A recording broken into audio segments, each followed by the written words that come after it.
Hello, everyone. It's Sal, Stretford Post. How you all doing? And welcome to the live watch-along between Egypt and Iran and New Zealand and Belgium in the World Cup Group G. Guys, hope you're doing well. Hope you're doing fine. Thank you so much for joining me this early morning, 6:55 where I am right now. Hope you're well. Hope everyone's blessed. Do me a favor.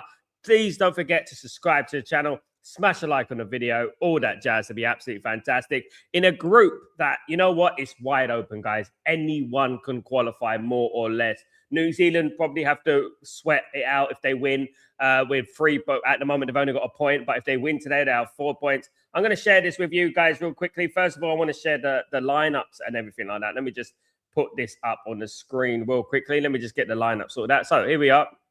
So here are the lineups, guys. For firstly, the Egypt versus Iran game, of course. Mohamed Salah, of course, very important. Taremi of Iran is their most important player up front, of course. Egypt were playing, Iran would be playing a 5 at the back with 4 in the midfield and 1 up front, of course.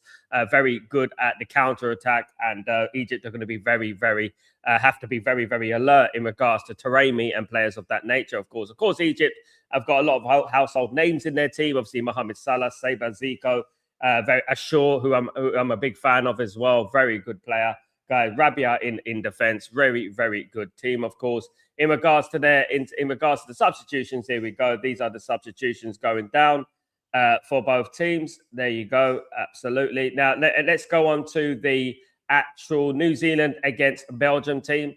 New Zealand against Belgium, we're both playing at the same time. Of course, they're doing this by purpose, isn't it? So this is the New Zealand and Belgium team. Belgium, no real surprise, but De Chatterboxer is up front. De Bruyne still in the side. Along Doku gets back in the side with Trossard on the right, Doku on the left. Tillman's of course is there as well, guys. Aston Villa's Tillman, Man City's Doku, of course as well. Lots of Premier League interest in this. Chris Wood of New Zealand, the place of Nottingham Forest. So there's a lot of interest. Trossard of Arsenal in regards to the Premier League, and let's look at the substitutions here. Here are the substitutions going down, guys. These are the substitutions for this game. Of course, let's re-clarify. Nathan Ngoy, or the defender from Belgium, got sent off last game, so he will not play today, of course. And here's the table, guys. Just to let you know, the table is right here. Look, Egypt on 4 points, Iran on 2 points, drawn 2. Belgium on 2 points, drawn 2. New Zealand on 1 point. So, basically, if Iran win, they go through top of the group. Can you imagine that, guys? They will go top of the group if they win. 5 points, guys. And Egypt will come. Egypt will fight out between Egypt and Belgium. So basically, this is win out taste all basically. So Belgium will probably beat New Zealand today. They'll go into 5 points. It's going to be between Egypt and Iran, isn't it? When you're thinking about it, this is why I'm doing this game. This game is very interesting, of course. So that's why I'm doing this game. So yeah, look, Egypt and Iran. Obviously, Egypt will be favourites. Egypt are more the established, the kings of Africa, they call them, isn't it? Because they won the most African nations. And but I wouldn't write out Iran at all. Because when a team has got that much spirit and they're playing through something completely different, not just playing normal football, it is difficult, definitely difficult to play against these type of teams, of course. Do you know what I mean? So it's very interesting for me. I mean, I won't predict it, but, well, I will predict it. Big up, Gregory. How you doing? Hope you're doing well. Cape Verde qualified. I think they're going to play England, Kenny. I don't know, but I think they may, guys. Never mind. Le Mans starts. No, he doesn't start, man. Unfortunately, he doesn't start. I think he should start. I think if Belgium are going to progress, I don't know what you think, Kenny. I think if Belgium progress, then they need to start playing new players. They've got a lot of players there that have failed multiple times. It's a bit like Man United. They keep playing the same players all the time. They've failed multiple times. Do you know what I mean? And if I was Belgium, I'll start playing Senni Le Mans. I'll start playing the new players. I mean, Tillmans, De Bruyne, Courtois, Mounier, all players that have played them, for years and years and years, since 2000. I mean, they've been playing for Belgium now for 10 years. Can you believe it? A lot of those players have been playing for Belgium. Do you know what I mean? Big up, Gregory, my good man. Hope you're doing well. Good to see you, Gregory. Good to see you again, my friend. And big up, Kenny. Big up everyone in the stream, of course. Should be interesting. I just want to go through a couple of results, guys, today. Obviously, yesterday and today, should I say. Well, Spain defeated Uruguay by 1-0. Cape Verde drew 0-0 with Saudi Arabia, guys. And yesterday, of course, let me just go through yesterday's games. Yesterday, I mean, Obviously, we had Japan 1, Sweden 1, Tunisia 1, Netherlands 3, Paraguay 0, Australia 0, which I did. Turkey 3, USA 0. Turkey defeated USA on home soil. Norway 1, France 4 yesterday. France are looking incredibly good at the moment, I have to admit. France look amazing. Senegal smashed Iraq 5-0. Iraq went down to 10 men earlier in that game, guys. But yeah, France are looking absolutely phenomenal at the moment. And you have to say that they're the favorites, guys, because Norway, of course, have been fantastic, guys. We're underway. We're getting underway in these games, guys. We're ready to go. Games are underway as we speak. Egypt against Iran, New Zealand against Belgium, all to play for, of course, guys. Let's see how it goes. Let's see everything. Let's see if we can get a couple of competitive games, of course, guys, here. And look, I'm interested in this New Zealand against Iran one because of the stipulations at the top. It would be very interesting indeed if Iran managed to get through this group. It would be really embarrassing to certain people, of course, as well. Do you know what I mean? Even though they tried their best to get them out of the tournament. Do you know what I mean? At the end of the day. But here we are. Big up everyone who's joined me today. I appreciate you. Happy Saturday. Happy Saturday, guys. Really appreciate you. Some massive games coming up in the next round as well. Some massive games. We got obviously Netherlands against who we got? We got Netherlands, guys. So I'm going to go through some of the fixtures. So let's go. Let's go to Monday. So first of all, tomorrow we got Japan against Brazil at 9 p.m. Guys, that's a massive game. Massive game. That one we got a couple of. It's thrown up a couple of good games, and then on Tuesday, that was on Monday. Sorry, on Tuesday we got Netherlands against Morocco. Morocco, who are probably the best performing Arab nation there is in this World Cup. Undefeated, absolutely outplayed Brazil. And then we got Ivory Coast against Norway as well. You know, here come Iran. Iran on the attack here. Free kick. That's a free kick to Iran. No, he wins it back. This will be a competitive game, guys. If you know, you know. This will be a competitive game, definitely. We'll love New Zealand getting an upset win. It'd be amazing to knock out Belgium. It really would, Kenny. On this, obviously, like even a draw, Ken. You know, even a draw just to knock out Belgium, because Belgium, obviously, I believe, guys. I believe myself. Belgium have been one of the most overhyped teams in Europe for many, many years. You know, just to get them out of the tournament would be good. Here come Egypt. Cleared away, guys. It's cleared away. Iran taking the ball out, cleared up front. Iran are going to defend resolutely. What they're going to do is they're going to defend, and whenever they get an opportunity, they're going to attack, isn't it? And they're going to counter attack. Do you know what I mean?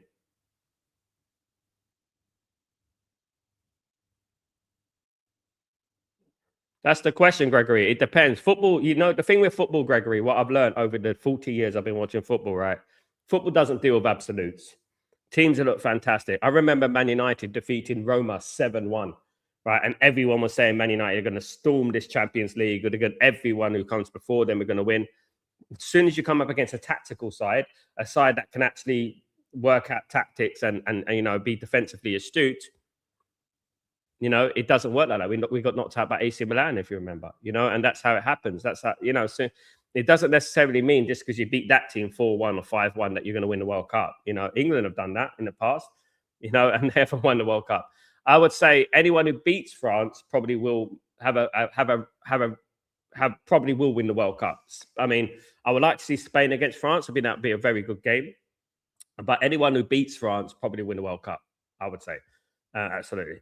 Thank you so much, Hassan. Big up, brother. Hope you're doing well. Walaikum salam. Hope you're well, bro. I hope everything is good. Good to see you. Hit the lights. Thanks, man. Yeah, guys, let's get the lights up today, guys. If we can do that, that'd be fantastic. Egypt on the attack. Yeah, you expect Egypt to have a lot of possession here because obviously more of experienced team players playing all around the world, of course. So, but you know what I would say about Iran on the counter, as Belgium found out, they're incredibly dangerous. I don't know, Gregory. I don't know. I think if England reached the semi-final, they'll be lucky. I mean, no. The problem I have, Gregory, with England is what I said before the tournament. Tuchel's put the wrong squad. He's left players at home that shouldn't have been left at home. I'll give you an example. When England played Ghana, what England needed in that game, they needed a Cole Palmer, they needed a Phil Foden, they needed someone like that. This is why sometimes you need creative play. Here come Iran. This is why sometimes you need creative players, because games like that, the low block, And he's just brought a bunch of road runners to the squad. I think Jed Spence is not good enough. I think Lewis Hall should have been in there instead of him. Adam Wharton should have been in the squad. Morgan Gibbs-White should have been in the squad. Foden, Palmer. Henderson's a waste of space. I don't know why. And that's England deserve it. If they get knocked out, they deserve it. Because at the end of the day, he's trying to be too smart. He was trying to be too smart, and there you go. But here, see Egypt keeping the ball here, as you expect them to do. You expect them to keep the ball. You expect them to probe. There we go. Shot from Egypt. Chance. Well saved for the keeper. And it's 1-0 already to Egypt. Sabir has got the goal, and Egypt have scored already, guys. Egypt has scored, and Sabir has got the goal, and it's 1-0 to Egypt. Calamity in the Iranian defense, and they are in trouble here now. Look, at the end of the day, they've done something they didn't do for the whole game against Belgium, but now they are losing by 1-0. Egypt won, Iran 0, guys. Egypt 1, Iran 0, and they've been dominating the opening exchanges. You can't deny that, and they're 1-0 up already, guys. Sabir with the goal for Egypt. 1-0 to Egypt already. That's now Iran have to come out and start playing football. That's what they have to do, not sit back and stuff like that. Absolutely. I don't personally like Iran, but respect to the football team carrying the even after such a horrible treatment. Yeah, look, at the end of the day, look, Hassan, I live in the Middle East, so I'm limited to what I can say about it. But at the end of the day, what I would say is that they've done incredibly well to even have a chance of getting through this group. You know what I mean? And because obviously it's a difficult group, Egypt and Belgium, very difficult. He should have saved it on the line, to be honest. But Egypt against Belgium, let's not forget, Egypt won their first World Cup game. Let's not forget, Egypt won their first World Cup game only last week. That's unbelievable, considering that Egypt have been in the World Cup quite a lot of times over the last 100 years. They have won their first World Cup game. No, Iran will be proud of themselves, probably, even if they go out. It's not over, of course. It's still early days. It's good that it's an early goal. But, yeah, Iran will be proud of themselves. And if they go out, they go out. Eventually they're going to go out anyway. Obviously, the circumstances and stuff like that, they're probably going to go out anyway. So, it's, yeah. But they would have liked to get through the group, definitely. Still New Zealand 0, Belgium 0, by the way. They would have loved to get through the group, of course. 100%. Again, everyone, don't forget to smash those likes, guys. If you guys could do that for me, it'd be fantastic. Smash those likes and everything like that. All that in between, of course. Big up everyone in the stream, everyone supporting the channel. Appreciate it, guys. And that's an early morning for a lot of people, guys. In the UK, it's 4 a.m. So I don't blame you guys. 4 a.m. in the UK. You know what I mean? That's unbelievable. It means it is very early there. It is very, very early, of course, guys. So appreciate everyone. So far, we've had a good start to this game. It is 1-0 to Egypt already. So that's obviously when it's an early start, and a team score is better for the game, because obviously you don't want a 0-0 sort of two teams cancelling each other out and stuff like that. You want an open, free flowing game. And I think Iran are better than just sitting back. I actually think they're quite good at attacking. But I think they sit back too much, I think, in my opinion. Sometimes they're just better to just go forward and try and attack a little bit. Do you know what I mean? I would say, definitely. Here they come, though. They're on the left-hand side, near the Egypt half. They're going to have to play now. Right, it's a free kick to Egypt. Free kick to Egypt here. Ivory Coast against Norway next round will be a very good. Netherlands against Morocco, guys. That game is huge. Netherlands against Morocco. My goodness me. Let me just have a look at the FIFA World Cup top best third place finishes. So, Scotland are out of the World Cup, confirmed, guys. Cape Verde got a draw. Cape Verde got a draw, guys. And let me have a look at what Cape Verde have got. So it's Sweden, Ecuador, Paraguay, Bosnia, Paraguay, Senegal, Belgium. Cape Verde came second in their group, guys. Can you believe that? So Cape Verde came second in their group. Still all to play for the likes of Algeria, Congo, all to play for. Senegal, I mean, if Senegal go through, unbelievable. I mean, their goal difference, obviously, because they got 5 goals, it might help them, you know. If they go through, that's unbelievable because they've managed to lose 2 games in the group and still go through. Belgium will go through as well, even if they draw their game on 3 points. Most likely, not 100%. Obviously, they're going to have to rely on Algeria and Congo. It might, yeah, I think they might go through. They might go through. Yeah, they could. If that, you know, but if Croatia win, then it's a very difficult to make it out. But England are playing tonight against Panama. You expect England to win now. You expect England to go through. And as we stand, most likely England will probably. I'm not sure who England are going to play. I think they're going to play Cape Verde, if I'm not wrong. They may do. I mean, can you imagine?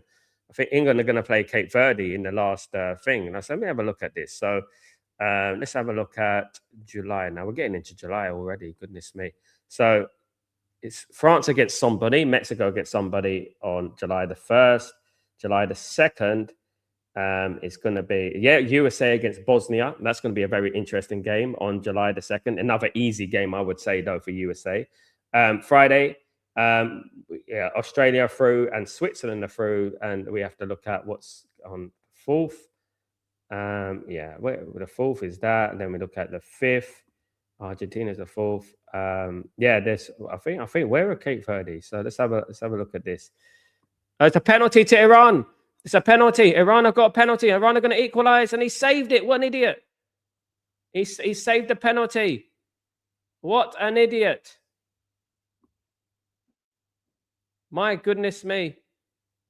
That was a big opportunity for Iran, and he's missed it. Mate. Hassan, I get it. I just want Iran, after not using my better judgment, which is limited to win with. We're speaking about political matters when I lived in Sharjah.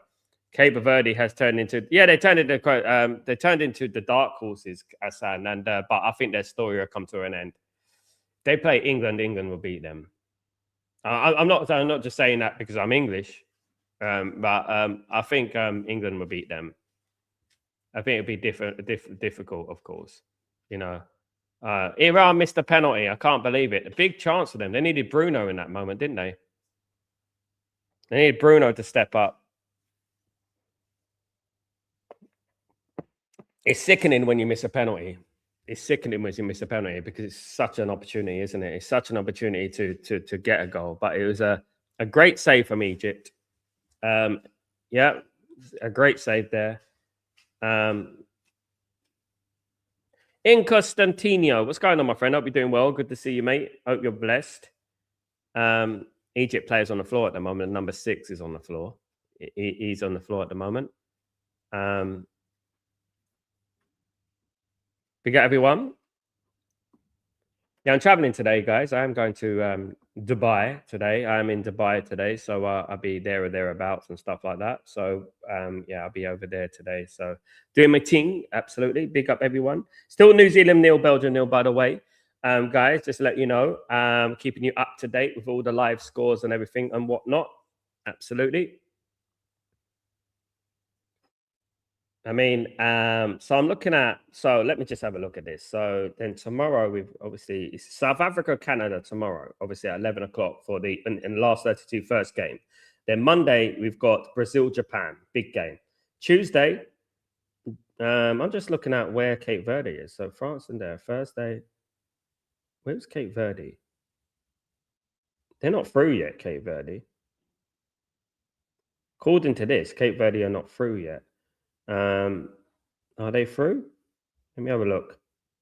So let me have a look at yesterday's games. So yesterday they drew 0-0. Or was it today, basically? They drew 0-0 with Saudi. Chance, shots, good save from a good save from the keeper twice. 1-1. 1-1. Oh my goodness me, they've equalized. This is what we're talking about. Iran have equalized, guys. They have equalized. It's 1-1. I cannot believe it. Oh my goodness me. They are, look, I'm telling you guys, they missed a penalty, now they're 1-1. You see, my goodness me, unbelievable. Iran won. Egypt won. They've equalized. Can you believe it? Some may say it's deserved. Some may say it's deserved. I mean, there you go, guys. Yeah, Cape Verde are qualified. So why aren't they in the actual thing? So I'm looking at them like Monday, Tuesday. I don't see them. Wednesday, Thursday. So it's 1-1, guys. 1-1. Egypt 1, Iran 1. They're gonna look at offside here. It's not offside. They're gonna look at that. Yeah, unbelievable. This is what we're talking about, this tournament.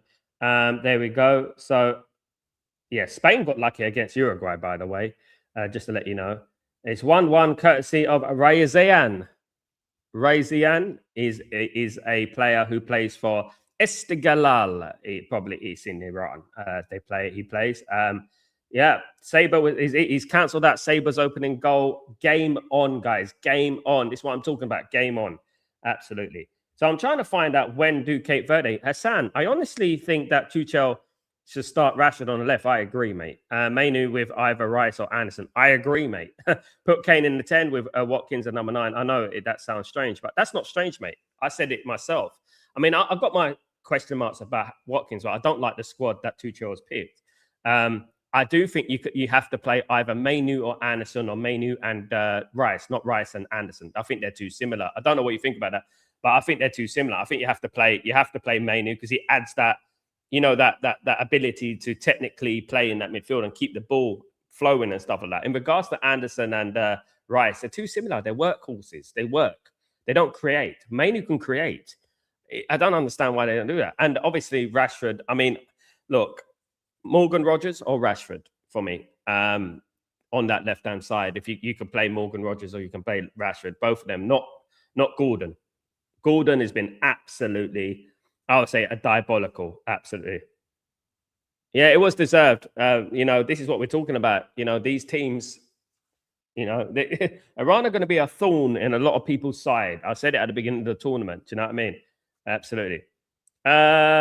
So probably yes, Gregory. I ain't got the math. I haven't got the actual statistics, but yeah. But I prefer Abu Dhabi.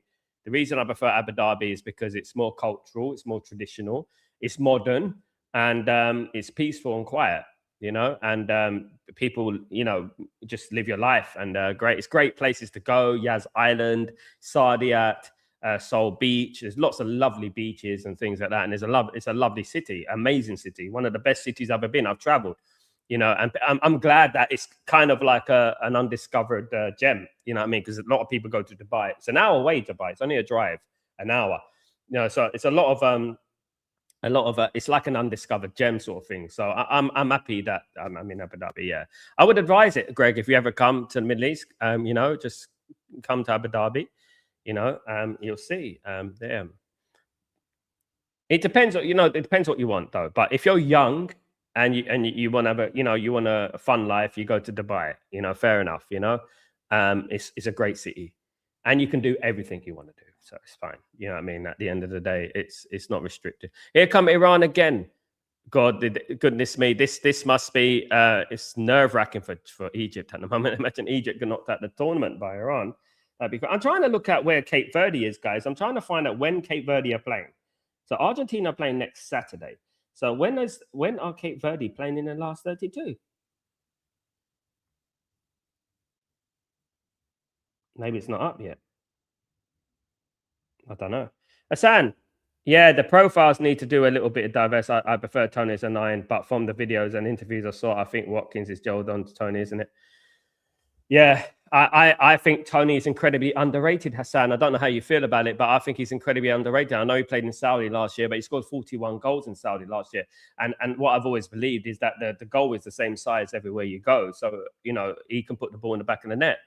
I think he's incredibly underrated. I'm a United fan. I was saying we need to get Tony back from Saudi Arabia and let him play for Man United. I think he'd be fabulous in the back, I just think sometimes you need to be brave, and against Ghana, I think England were brave too late. I think they changed it to similar to what it could be. The team should be more like towards the direction where it should be. Do you know what I mean? But Harry. Sometimes when Harry Kane's having a quiet, Harry Kane, if he doesn't get the ball, here come Egypt in the box. If Harry Kane doesn't get the ball right to his feet, he won't score. This is the thing. This is what England had this problem loads of times. So what England need, they need to try something different. Watkins is a good idea, Hassan, to be honest, because when Kane's struggling, you can't get the ball to him. Watkins is the sort of guy to run the channels and to get into that box and stuff, isn't it? So yeah, I would definitely say Watkins would be an option, definitely, but also Tony. But then you can say that Tony's very similar to Harry Kane, isn't it? But definitely got to change it up, man. You remember, man, even every great team has different strikers who are capable of different things. Strikers who can run, strikers who can hold up the ball, strikers who can play deep. You know, you have to mix it up. Seattle is hosting Egypt Iran game. Yeah. This is a popular stadium in Seattle. I see. Yeah, I see it. It's a bit colder in Seattle, I would have thought. No, it would have been a little bit more fresh. Hassan, I think he's a great striker. I just think the squad, the Watchalong, is lacking with Tony. I couldn't tell you why. Just body language, gestures I've seen before. I just think they're unwilling to take a risk. They're too obsessed with Harry Kane. And fair enough, Harry Kane was the best striker in Europe probably last season. I just think they're too obsessed with him. I think sometimes you just need to change it up. The thing is, they don't play him, do they? How can he prove himself if he doesn't play it? Every time I've seen Tony play, I've seen him cause problems. You know, but one thing I would say is that England need to mix it up a little bit. As you said there, Hassan, I agree with you. Even with Watkins, bring on Watkins, do something different, confuse the opposition. You know as well as I do that, England, England should beat Panama tomorrow. If they don't beat Panama, I'll be incredibly shocked. If they don't beat Panama, England beat Panama in 2018 6-0. Is it 6-0? They beat Panama in 2018 World Cup, if you remember. Jesse Lingard got on the score sheet. Here come Egypt. Strot over the bar. Yeah, Jesse Lingard got on the score sheet at that time. It was that time. So Iran won, Egypt won, guys. As we stand in this group, if this group stays as it is, guys, right now, everyone on a draw. Egypt and Iran will go through. Belgium will go through. One of the best third place teams. They probably solidified. I bet they'll be sweating on other results. So they will be third in the group. Iran will be second. Egypt will be first on 5 points. So as we stand, guys, but it is New Zealand 0, Belgium 0. New Zealand, of course, will go out, guys. Cross comes in, corner comes in, headed away, cleared away. A little bit of panic in the Iran box, and it's still here with Egypt. And scissor kick cleared away. So it'd be Egypt, Iran, Belgium. The top three. So Belgium are going to basically a basic waiting game in regards to the best third place team. That's what's going to happen. That's going to be interesting. Belgium could go out literally because obviously there's a few teams that need to play as well. There's a few teams. But Gregory, how far behind are you, my friend?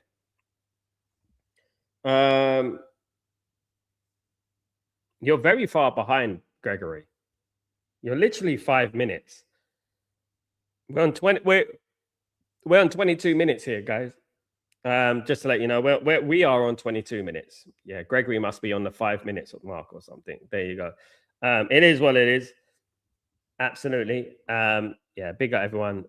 Far behind, Gregory. You're in America and you're far behind. What's going on?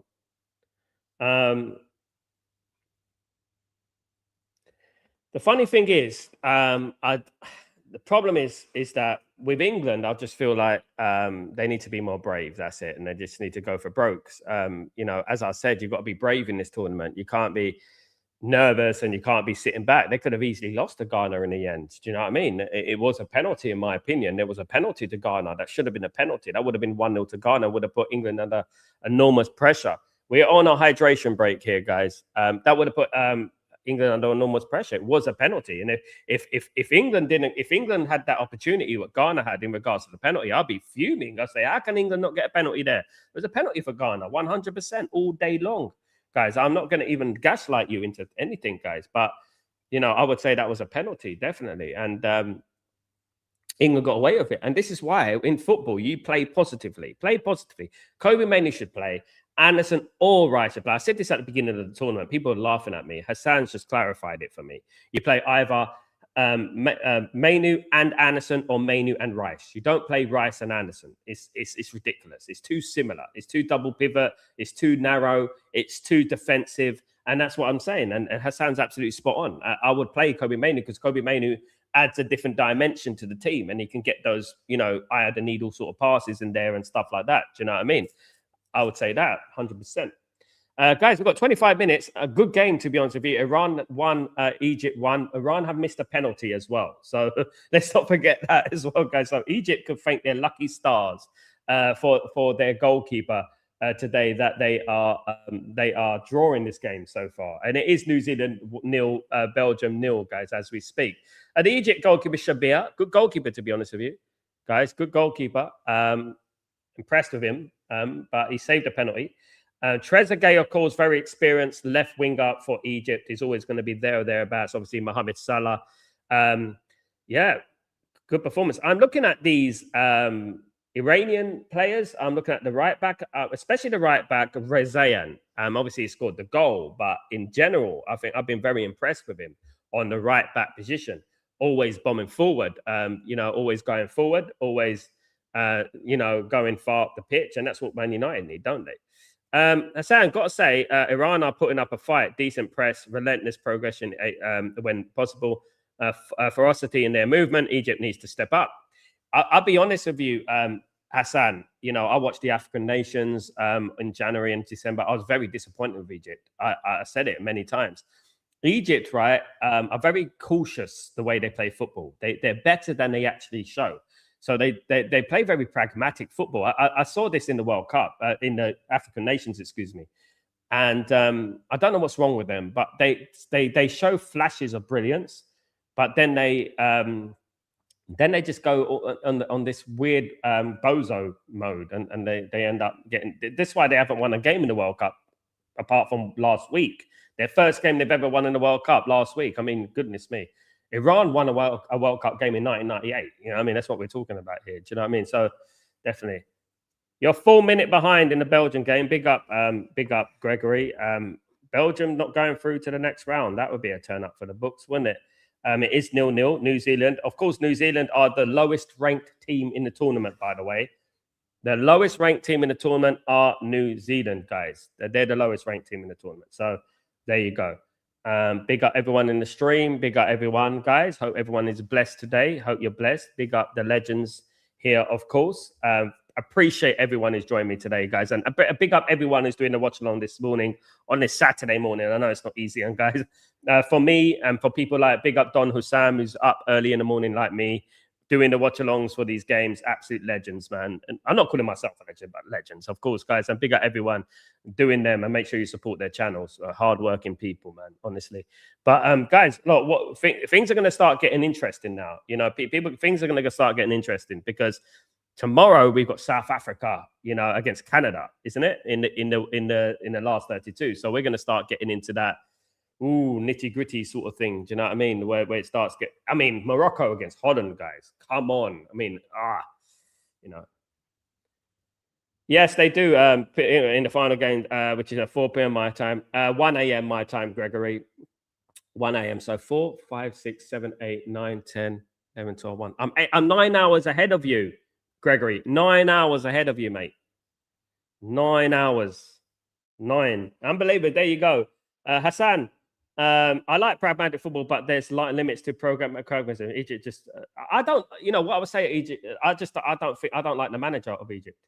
I'll be honest. I think he's the manager who managed them in the African nations, but I always go into tournaments. I always support Egypt, right? I like Egypt, right? I like Morocco. I like Egypt. I like all these teams, right? Obviously, because I like them to do well, obviously. So they always disappoint me. Algeria have disappointed me. Tunisia have disappointed me. They are absolutely embarrassing me.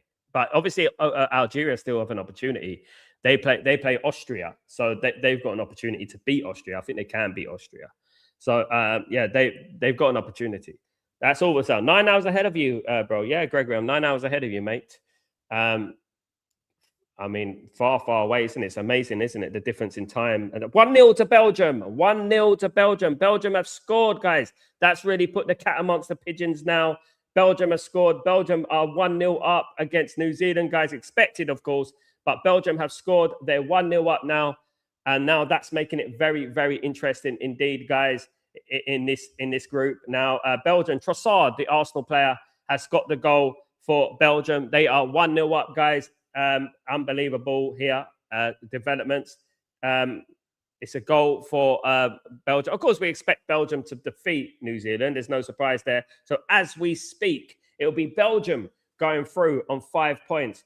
Iran will be on third place, and Iran will be in the best third place position sort of territory. And they'll be sweating it out until the other games are completed, of course, guys. But Belgium are going through as we speak. 1-0 up, guys, and it's 5 points they'll be on. And alongside Egypt, who will top the group on goal difference, they'll be 5 points as well. So right now, as we speak, Iran are the ones that need to win. I expected that because at the end of the day, I expected Belgium to defeat New Zealand, guys. I really did, because I don't think New Zealand are going to do anything in this game, to be honest with you. Absolutely not. So they are 1-0 up. Leandro Trossard with the goal for Belgium, guys. Leandro Trossard with the goal. Well, interesting group, this one. Very is. It's like it's gone down to the last game. It is an interesting group. Belgium 1-0 up. Now Iran have to win. I've said it at the beginning. Iran have to win. I mean, they could still go through with a draw, to be honest with you. But it's, you don't want to be going into the the last week, like last few days, and sweating it out, thinking that, is Algeria going to win? Is this going to win? And stuff like that. Absolutely not. Gregory, Portugal has a middle game, which you will definitely, if I say, yeah, I know. Gregory, I'm so disappointed that I can't do all the games, you know what I mean? Because obviously I don't sleep during the day. I can't sleep. I'm not allowed to sleep during the day. I do too much, so I can't do it. It's simple as that. But one thing I would try and do is I will try and get every single last game, last 32, last 16, last 8 game. Yeah, I'll try and do that. I've done almost 30 games already, 40 games already. You know that, believe it or not. Hassan, Tunisia, I didn't expect much. But why do Tunisia keep qualifying, though? What's the point? Can I ask you the question? What's the point? When you've got teams like Nigeria and Cameroon, who probably will put up more of a fight. You know what I mean? I'll be honest. I do agree. How disappointed quite a bit. Zidane's kid is getting roasted. Yeah, because he's Zidane's kid is only playing because he's Zidane's kid. It's as simple as that. We all know that. He's not a good enough goalkeeper. It's as simple as that, and this is what I don't like about, players whose fathers were footballers or whose mother was something, or your dad worked at the club. But I like football that is earned. Like Zidane should be nowhere near the national team of Algeria. He was awful. There are better goalkeepers in Algeria than Zidane. And maybe Algeria might be through, but might have a better chance of going through at the moment. He set the vibe, innit? Those 2 goals he conceded against, there was 2 goals he conceded against Argentina. One where he went through his hands, the other one he just parried it straight to Messi. It's just not good enough, mate. And he's only in the team. Let's be real, guys. Look, let's be real. He's only in the team because his dad is Zidane. It's as simple as that. Do you know what I mean? Yeah, but Egypt will be happy as we are. Egypt will be happy as we are. They're happy with a draw. It's Iran that really need to win this game. So let me just have a look how the third place thing looks at the moment. The third place situation, how we look. Okay, so let me just bring this up. So as we speak, Iran will still be going through as one of the best third place teams, not at 6th place. However, we've got Algeria, Scotland are out. Algeria, just to remind you, Algeria and DR Congo and Croatia have got a chance here as well. Croatia is 7th. So if basically Algeria and Congo win, Algeria will be on 5 points. So I think Iran can still go. I think Iran are basically one of the best placed third place teams at the moment. So I would say, yeah, it's tight. Depends on goal difference, I would have thought. Definitely. But if they lose this Iran, then they're out, of course. Definitely. Big up. No, Nat Foos out. No, I'm off to Dubai. See, this is what I mean. I'm always busy. I'm off to Dubai. I'm doing some media work over there, Gregory. So I'm off to Dubai. I will be on Dubai television. today. I'm doing a couple of things, but yeah, I'm off to there. Then yeah, chance of Iran over the bar. Good chance there. Again, playing very well. Always, one thing I like about Iran is that they're always looking at a chance to score. They're always looking at an opportunity to score. When they get an opportunity, they're always looking at a chance. You know what I mean? Speaking of what we know, I cannot wait for your latest take on Breaking Dawn. Big up, thank you, Gregory. I will be back here. I will be here later on for Breaking Dawn. Definitely, I don't miss Breaking Dawn. Never, of course. Absolutely. Come on, England, get some fucking goals against Panama. Big up, okay. In 2018 they had 6 against Panama. I don't think it's going to be 6 today for some reason, or tonight in my area. I think it'll be a struggle. I think it'll be a ball fest. Be okay. Expect that. Probably be a ball fest. 1-0, 2-0 to England. Probably something like that. Go after 50 minutes and then England tie it up. I think England play Cape Verde in the last 32, guys. What a game. I'd love to see that, man. Not everyone is Paolo Maldini, and look at his kids, nowhere near the main team, Milan team. Yeah, exactly. I would say the same about Man United. Man United have got a player, Hassan, called Kai Rooney. He's Wayne Rooney's son. And also we got a player called Tyler Fletcher and Jack Fletcher in the Man United squad, right? Tyler Fletcher and Jack Fletcher are Darren Fletcher's sons, right? They're like twins, I think. They're Darren Fletcher. Darren Fletcher used to play for Man United. We know that they're only in the Man United squad because their dad is Darren Fletcher. It's as simple as that. I'm not, let's not gaslight it here. That's why they're in the squad. Kai Rooney, he shows flashes of brilliance, but he's not Wayne Rooney. And this is the thing. Wayne Rooney was raised in the streets. Cristiano Ronaldo was raised on the streets. He used to sweep streets and things like that. That's why he became a good player, a great player. Not only his ability, but his experiences in life. And when you have these difficulties in life, it gives you a little bit of an edge. Players that dads were footballers are generally rich, right? Because their dads are rich. Quite obviously, they're rich, right? And that takes an edge away from them because they've had everything on a plate. Everything on the plate. So when adversity strikes, they don't have the character. I've said it. I say it about Man United. I don't want Jack and Tyler Fletcher. I don't want them. I want Jim Thwaites. I want JJ Gabriel. I want players that weren't given a silver spoon. Cleared away. Here come Iran here on the left-hand side. Always attacking on the left. Iran quite good on the left there.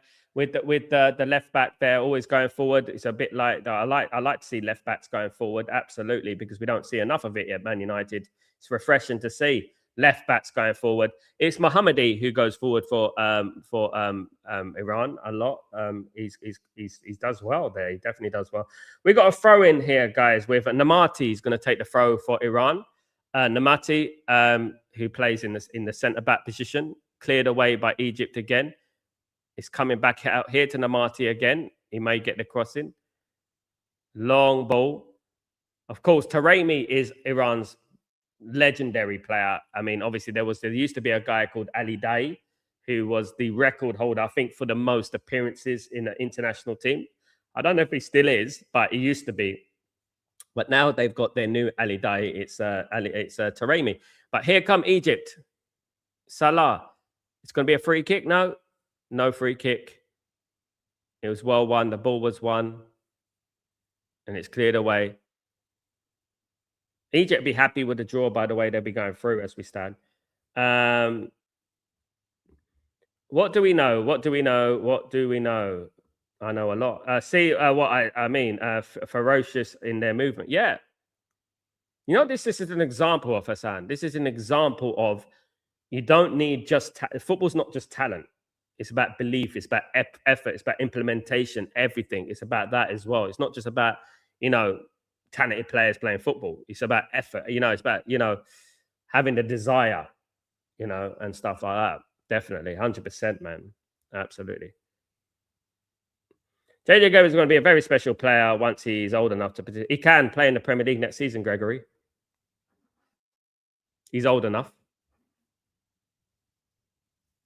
He's old enough to play in the Premier League next season. He was only a couple of months too young last season. Just 2 months. Too young to participate in the Premier League. So now he is old enough. That's why he could play in the FA Cup last season, because the FA Cup rules are different. He was allowed to play in the FA Cup, but now he's allowed to play in the Premier League. And I would put him straight in the squad, 100%. I would put him straight in that squad. Now, people forget, people are sleeping on our youth players at the moment. Jim Thwaites as well. Let's not forget about Jim Thwaites. I think he's the next David Beckham in regards to his free kicks and set pieces and stuff. Unbelievable. Godwill Kukunki as the centre-back. Left-sided centre-back. Can play left-back. Can play left-sided centre-back. Good player. You know, England, Man United have got some good young players coming through. The only problem we haven't got enough fullbacks coming through. And we've got Mantato, who I rate, but I don't know why, you know, Michael Carrick is not looking at Mantato, to be honest with you. But yeah, we got him. Kai Rooney, I know about. Seems like a good kid, but I agree. He most definitely not his dad. That's the thing, you know. My late dad, God rest his soul, my friend, said, unless you know what it's like to be helpless, you can't develop the dog. That's a great quote, man. Absolutely, absolutely. I was raised in a difficult time area. 5 of us in a 1-bedroom flat in East London in Leytonstone. I know difficulties. I've been a fishmonger. I've been a butcher. I've been a baker. You know, I worked in a hospital. I've done a lot of things, man. You know what I mean? And I've seen struggle, and I know how it builds personality. It builds personality. You know, like some people, it's hard to replicate. Let me give you an example, like in regards to tennis. All right, Venus and Serena Williams. Venus and Serena Williams come from CPT, Compton, yeah, South Central in Los Angeles, right? So they come from there. They've got this. They come from nothing, so they got this real still about them, this grit about them that, you know, that when the going gets tough, they got that little bit of thing that they learned when they were younger. Do you know what I mean? At the end of the day. And whereas, for example, Tim Henman, who used to be a British tennis player or someone like that, has had a silver spoon, because tennis is expensive in England. In UK, it's very expensive to be a tennis player. It's one of the most expensive things to do alongside motor racing, right? So tennis is a very expensive thing to do. So Tim Henman obviously had a silver spoon, right? And he has never had that edge. He was a good player, but he never had that edge to go to that next level. And that's what I'm talking about with football as well. You know, the best footballers, Carlos Tevez, Diego Maradona, Cristiano Ronaldo, they come from the street, you know, and they come from a difficult period, like, you know what I mean, in their lives to get to where they were. If you know about Ronaldo's life and his history, it's unbelievable. Do you know what I mean? And that's why Argentina always do well. Brazil always have that. Brazil used to be even the best. You know what I mean? Because I'll give you an example, right? There was an interview the other day of, I forgot who the player was. He said that Brazilian players, they used to play in the sand and on the street. That's what they used to do, right? Especially during the 90s and stuff like that. You know, they used to play in the sand, they used to on the beach, in the street. So when they used to come into European football and they used to play on the grass, they used to find it easy to play on the grass. It used to be easy for them, right? And that's why their legs were so strong, right? Because they used to play on the beach and play on the concrete. Now, I don't know if anyone's ever played on the beach. It's incredibly difficult. I remember I went to the Algarve, right? And I played on the beach against some Portuguese players, right? And it was like the most difficult thing I've ever done. You know what I mean? At the end of it, I almost broke my foot. It was awful. But it just gave me an example of how difficult it is to play in different environments. And it's the same with footballers who are in regards to who had a disadvantage growing up, who were poor growing up. And, little things like that rich footballers have, these footballers that find difficult, these footballers who are brought up in the street wouldn't find difficult at all. It's easy. You know what I mean? For example, Brazilians playing on grass. It's like playing on, like, it's literally, they got an advantage straight away. Big up everyone. Why are we interested in are we interested in hiring a winger, Sal? I don't know. To be honest with you, squad depth probably. I think it shouldn't be a priority. I don't think it should be a priority. I think we got Cunha could play there, Dorgu could play on the left wing. I think Man United need fullbacks more than anything. Absolutely. I've never known an unhappy butcher. I wasn't unhappy either. I was always a happy guy. I'm a happy guy in general. You know, in general, I'm always a grateful person. I've always been grateful. Here's a free kick to Egypt. Here come Egypt. There you go. Yeah, I used to be a butcher. I used to do the meat and fish. So I used to do the meat and fish. So I would do the butcher and then the fish, wash my hands, do the fish, do the meat, do the fish, do the meat. I used to do both. I served some really famous people. Daniel Radcliffe. He liked the jelly deals. Yeah, there's a few of them. I've served. Yeah, I've been around the block, man. Amazing. Both games have identical jersey colors or combos from a distance. Big up, bro. Big up, Marcus. Hope you're well.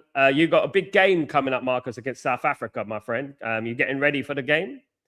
Gregory, our legs refuse to move in the sand. That's why they do that. They do that on the field. Yeah.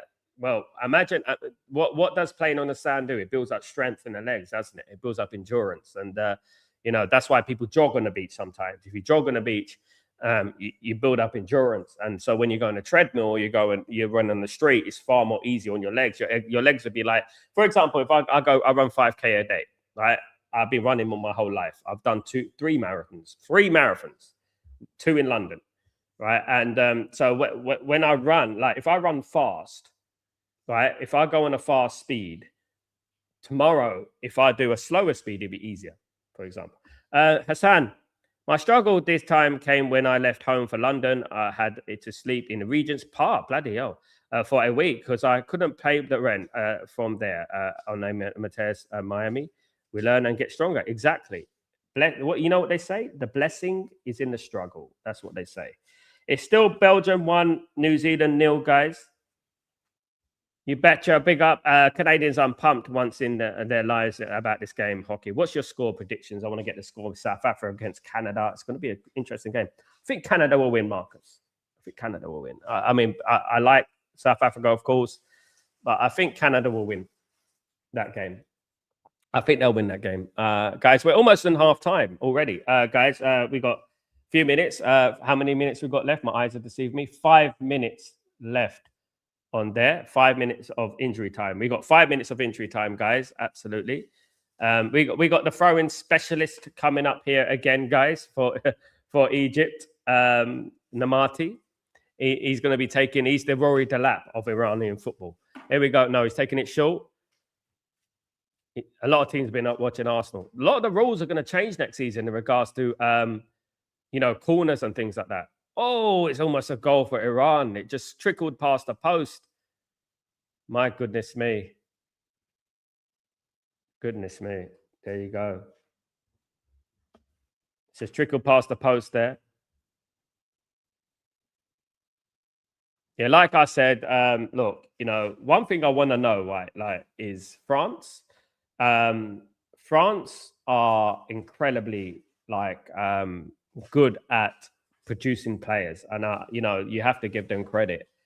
The amount of players that they produce, and the amount of players that come through their academies and things. Obviously, the Premier League has a huge part to play in that. Obviously, they give them opportunities, and stuff. But the talent scope that comes through France, obviously, is unbelievable. Ever since I was younger. Eric Cantona, obviously, and players like that. I would like to see New Zealand end this game in a tie, meaning Iran and Egypt would qualify. Yeah, I would like to see Belgium struggle, mate. Belgium would probably still go through as one of the best third-place teams, Marcus, but I would like to see Egypt and Iran go through as well. I do. What I'm aiming for, Marcus, is I'm aiming for a competitive tournament. I want it to be competitive. I don't think it's fair that some teams play, Holland and other teams play Bosnia and some teams play, Cape Verde and other things. And England are going to get an easy draw, I think, if I'm not wrong. I think England get an easy draw. I think they'll get an easy draw next. Absolutely. I just want competitive football. I think it'd be more competitive in the last 16, definitely. Big up, Marcus. 2-1 to Canada, although that means I can't roast my Canadian cousins. Would be fun if they lost. You got to give Canada some slack. Because at the end of the day, this is the first time really, in it, they're enjoying the World Cup. Long may it continue for them. You know what I mean? Because at the end of the day, I hope they do better than the USA. Sorry, Greg. Yeah, but definitely. Yeah, good luck. I would like both of them to progress, USA and Canada, so that it keeps the vibes going in the World Cup, to be honest with you. I would like to see Canada against USA, actually. That would be an amazing game. That would be an historical game in the World Cup, Canada against USA, Imagine Canada against USA. I want Argentina out. Sorry, guys. I want Argentina to be knocked out. I want Argentina out. I want all the Messi fanboys to go home for once and for good. And then Argentina would be back to default settings when Messi leaves. Yeah. Big up the legends in the house. I hope everyone is doing well, of course, in the stream. Of course, guys, really appreciate everyone who's joined me today. Don't forget to smash those likes, guys. I will be back a bit later for Breaking Dawn, of course, guys, with all the latest Manchester United. Big up, Sal. What's your next watch along, tomorrow or today? Keep an eye out on the YouTube page. I'm not sure I can do today. I have to travel up to Dubai. So I don't think I'll even be doing the England game, to be honest with you. Probably tomorrow, my next watch along will be tomorrow. It'll probably be the last 32 game. I would say put the last 32 on. The last 32 between South Africa and Canada tomorrow, I will be doing probably. That was it. But keep your notifications on in case I do it. That's tomorrow evening. So keep notifications in case I do go live. But I'm live every single morning, as we know, on Breaking Dawn, 7 a.m. UK. So I don't know what time it is there in Canada at 7 a.m. UK. So I'm live every morning. I'm live later on today as well in 2 hours for Breaking Dawn. Guys, every time I can't miss that one. You can't miss England. Yes, I can. I would love to miss the England game. I can't stand watching England. I support England, but I can't stand watching. I can't. They just annoy me too much. They annoy me too much because I'm not watching England at 1 a.m. Against Panama, guys. I know I sound a little bit smug here, but I'm definitely not going to be doing that game. No, England are going to win 2-0, 3-0, and it'll be over, man. I mean, famous last words, by the way. England are going to win 2-0, 3-0, but they probably will. It probably will. You're 10 hours ahead of us. Yes, bro. I'm in the Middle East, so I'm literally 3 hours ahead of the UK. It's your team's out. I don't care. It's Panama. They don't need my presence for them to beat Canada. Sorry, not Canada. They don't need my presence to beat Panama. They don't need my presence. England do not need my presence at 1 a.m. in the morning to beat Panama. You know what I mean? Panama are famous for business. They're just a business state. That's what they are. England should be able to beat them. Hold on. Let me just... And let's not forget, in 2018 World Cup, England defeated Panama 6-0. I don't expect England to struggle. If they struggle, then they're not even worth it. You know what I mean? So forget about it. So I'm not doing no England against Panama at 1 a.m. Yeah, look, guys, I'm busy. I'm up. I'm too busy. To be honest with you, yeah, I love doing all the games in the World Cup, but you know what? Some of us, we got things to do. I mean, I can't just do. If I did every single game in the World Cup, I'd be sat on this seat, guys. I'd probably have a big beard and a long hair by now, Sorry, Sal, you're 8 hours ahead of us, not 10. Do you mean the UK or the Middle East? In the Middle East, I'm 3 hours ahead because I'm living in the Middle East at the moment, so I'm 3 hours ahead of the UK. Obviously, it does depend on whether it's New York or it depends it's Los Angeles. I am 3 hours ahead. Guys, just to recap. It is halftime. New Zealand 0, Belgium 1, and Egypt 1, Iran 1, guys. All to play for so far. When we look at the groups, guys, when we go up and look at the groups, let's have a look at the groups, guys. The tables. We've got Egypt at the top at the moment on 5 points. Belgium would sneak into the second place on 5 points. Iran on 3 points, but Iran will be one of the best third place teams as we stand. New Zealand going out, of course. So Egypt, Belgium, Iran, and New Zealand. That's how this group will finish, guys. That's how it will be at the moment. That's how it is. Lots to play for. A lot to play for in this second half. Looking forward to it. Look, I'm very impressed with Iran. Very, very impressed with Iran. I'll be honest, guys. They say they've got a penalty saved as well. They should technically be winning, shouldn't they? Do you know what I mean? They should technically be winning. But, yeah, they're drawing the game 1-1. It is 1-1 between Iran. Will you record the match to watch it later? No. I'm not bothered by it, Greg. I'm not bothered by it. Not bothered by it, the England game. No, it doesn't bother me. I support England. Obviously, I'm English, but I don't support them like I support Man United. This is the way it is. I like England to do well. Like I like them to do well and everything, of course. But I don't religiously watch England. Like I'm going to be crying about it and stuff like that. No, I'll wait and see because the thing is with Man United, right? I've experienced things with Man United. I've experienced success. I've experienced being the best team in the world a few times. With England, I haven't experienced that. I've experienced good England teams, but I haven't experienced success with England, and I don't expect it. That's the thing, you know what I mean? So I expect them to beat Panama. That's what I say. But after that, when it starts getting into the nitty gritty and into the last 32, the last 16, last 8, that's when I'm going to start really taking it like, and stuff. But yeah, I try my best to do at least one game a day on this World Cup, but it is difficult. Anyone would tell you that it's very difficult, especially when you've got a life outside and during the day. I mean, if I do a watch along for, let's say, England against Panama at 1 o'clock in the morning, it finishes at 2:45 at night, okay? 3 o'clock with injury time, right? By the time I get to bed and get myself ready, it's 3:15. Then I have to wake up in the morning and then I have to do breaking dawn. I have to do my thumbnail. I have to do this. I have to do that. And then, it's incredibly difficult. And I don't stop. That's the thing. I have to do breaking dawn. Breaking dawn's the bread and butter of Stretford Post. That's the main thing on Stretford Post. Yes. Yeah. So I'm way ahead of you, Marcus. Yeah. I'm way ahead of you. I mean, if England can't win against Panama, they shouldn't expect to get in around the 16. Never mind quality. Yeah. If England don't beat Panama, forget about it, man. Forget about it. I'm tired of them. Honestly, I'm tired of them making the wrong decisions. I'm tired of them, leaving certain players out and stuff. It's crazy. England will be a 3 over Panama. Gregory, I would say it'd be 2-0, something like that. It won't be. I mean, there's 2 things that can happen. Actually, there's 3 things that can happen. What I can see England doing, right? 3 things.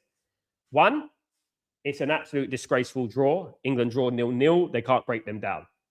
2, England win 2-0, comfortable, score a goal after about 50 minutes, get a second one later on. 3, they win 6-0. Those are the 3 things that could happen in England. You can't. It won't be anything in between. Do you know what I mean? Absolutely not. Let me just get my coffee.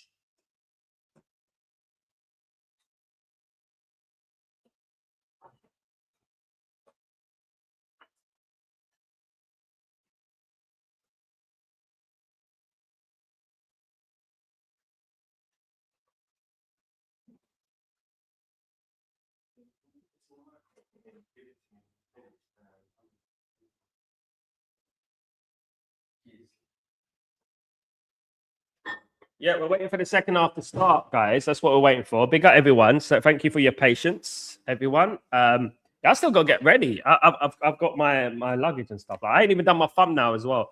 There's another thing.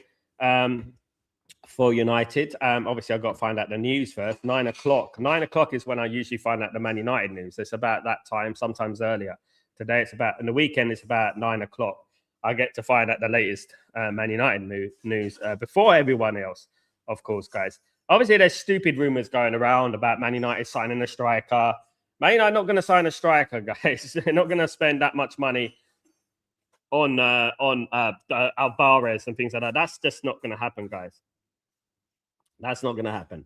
But there are some other big transfer links coming in regards to Man United, which is guys, absolutely. But I'm going to be playing that by ear, and let's see what happens. Absolutely. Yeah. So we'll wait and see. Big up everyone, though. Everyone in the stream. Thank you, guys. We're ready for the second half now. The second half's about to start. Is it? They're making a substitution in goal. Who's that? Oh, that was highlights. I was thinking that's highlights.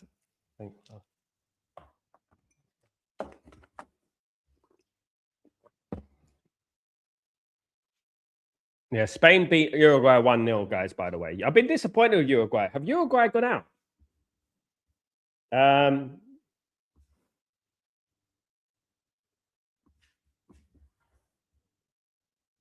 Uruguay out of the World Cup.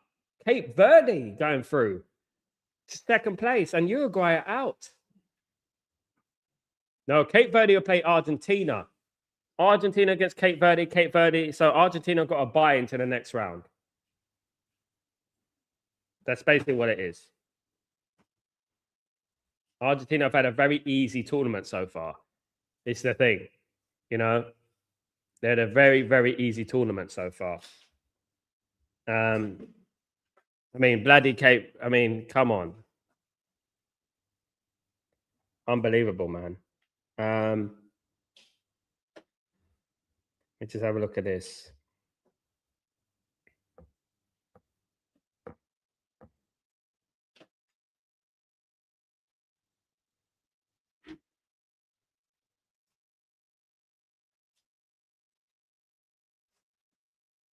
And for God's sake, Bellingham, as good as he is, he's an effective against the low blocks. I've seen it for. He's not a number 10, Hassan. You know, put him number 8 if you want. Yeah, exactly. He's not a number 10. You either play him in that 2 in the midfield, or you don't play him at all. It's as simple as that. He's not a number 10, and I've been saying this for ages. He's not, and he started off as a midfielder, didn't he? When he was playing at Dortmund and things like that, he started off as a midfielder. I don't get this thing where he should play as a number 10. You know what I mean? Uruguay shockingly out. I mean, Argentina got another easy game next. They're going to go through against Cape Verde, guys. I'd be shocked if they didn't beat Cape Verde. They're playing Cape Verde. Who are England going to play? Maybe Ecuador? Yeah, Sam. He's a better number 8, right? Progressive midfielder. Bringing the ball forward out of midfield. But, you know, the problem with some players these days, Hassan, is that too many players, they want to be stat padders. They want to be stat padders. They want goals and assists. That's what they want. You know, they don't want to work hard for the team. They just want to be stat padders, you know, and that's the problem with a lot of players these days. It's just stat padding the way through things and stuff like that. Do you know what I mean? It's annoying. It is. But, yeah, he's a good player. No doubt about it. Had a poor season for Real Madrid, to be fair. But I just don't think he's a number 10. I think he's a number 8. He's a progressive midfielder and should not be playing in the number 10 position. It's a crime. They should have brought someone like, you know, a proper number 10 to the tournament. That's what they should have done.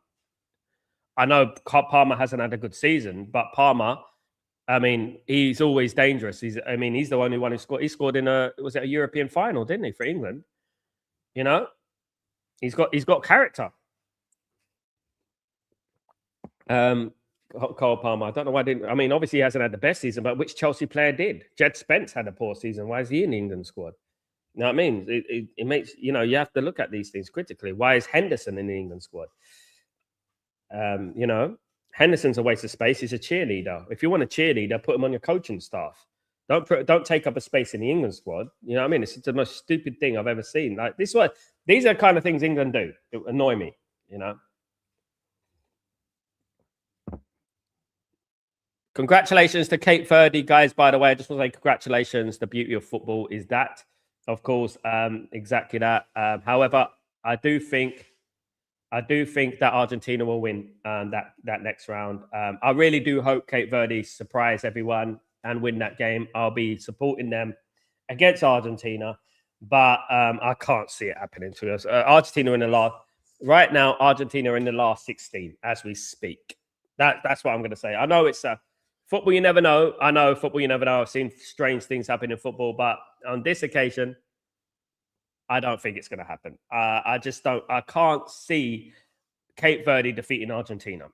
I think when it gets to the nitty gritty, the serious game, one-off game, the only thing I can see happening, listen, let me tell you this to Cape Verde, right?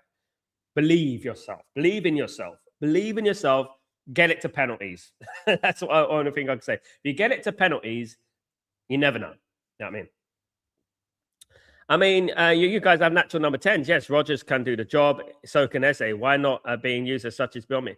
Hassan, it's exactly my frustration with England. This is why sometimes I've refused to watch them, you know, because let me give you an example, Hassan, right? This dates back to when I was a kid watching England, right? Growing up. England, Man United had just won the double in 95, 96. 1995, 96, Man United won the double.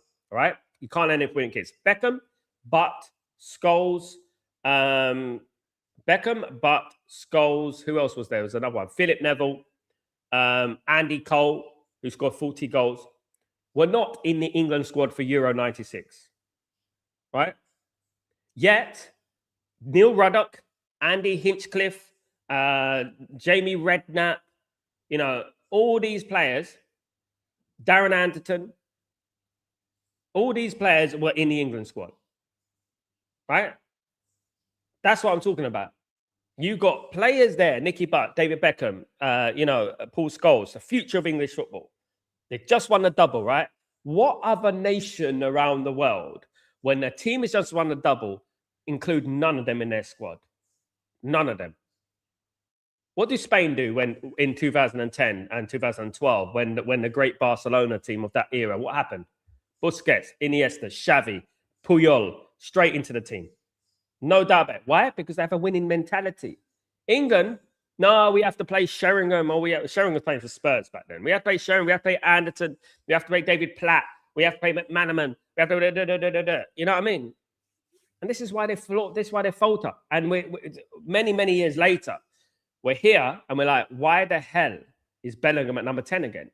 It didn't work under Gareth Southgate. Why is it work? Why does he think it's going to work now? I don't get it. And it's just driving me bonkers because they're basically looking at Jude Bellingham and they're thinking, because he plays for Real Madrid, he should be in the squad no matter what. Not based on what should be the team. What's best for the team? How the team going to progress? Eze, 100% should be there. 100%. Morgan Rogers, 100%. 100%. I would I'd be scared if I was playing against Eze more than I'd be playing against Bellingham at number 10. As a United fan, if we were playing against Bellingham or Eze, who am I more scared of? I'm more scared of Eze. I'm more scared of Eze. I'm more scared of Eze. I'm more scared of Morgan Rogers than I am of Bellingham at number 10. I'd be like, goodness me, Eze, he's quick. He can bend that ball into the top corner. He can score goals. He can burst through the middle. You know what I mean? It'd be like that for me. Do you know what I mean?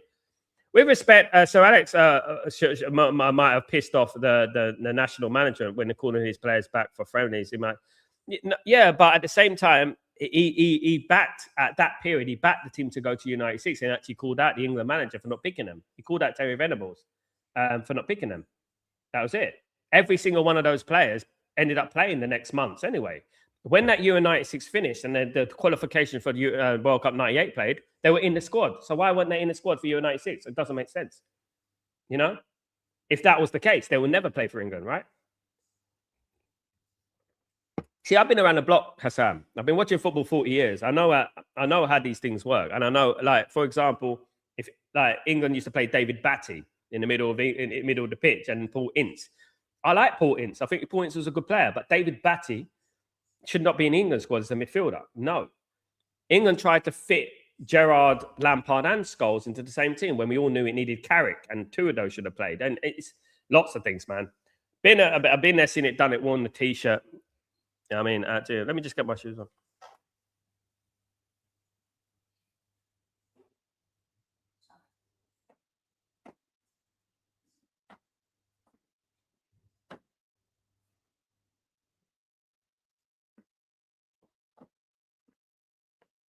Great football discussions, guys. Thank you, everyone who's joined me today. We're ready for the second half.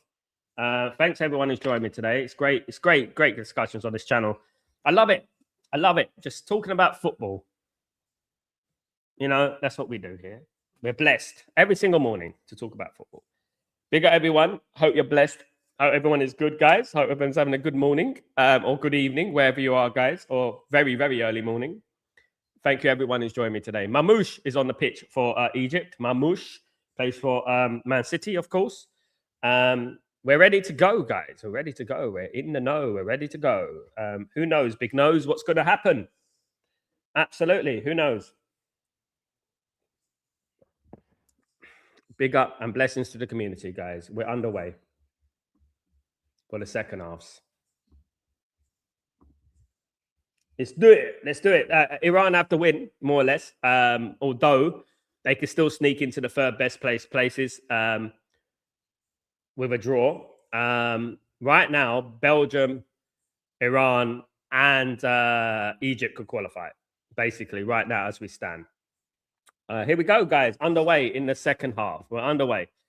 Interest in English politics. I honestly think that Gerrard Scholes combo would have worked. The thing is that Gerrard, Scholes, and Lampard, two similar. Scholes was the best player out of the three, and it was factually correct, right? And Gerrard was a good player, but a passion merchant, right? Lampard was a penalty merchant, free kick taker. That's what he was. Decent player, but that's what he was. He did well with Makelele behind him and things like that. Scholes was the all-round player. But you know who England missed the most? Forget about Gerrard, forget about Scholes, forget about Lampard. There's Michael Carrick, mate. I tell you right now, England would have won the World Cup. There was only a couple of games. There's a chance where England played Carrick. And one of them was smashing Croatia. I think 4-1 away from home. I think Walcott played in that game. But Carrick dominated the midfield then. You know what I mean? But England in general, if that was Spain, right, they would have won the World Cup with those teams because they would have found a way to play. Not just put Scholes on the left. Scholes never a left winger, mate. You know what I mean?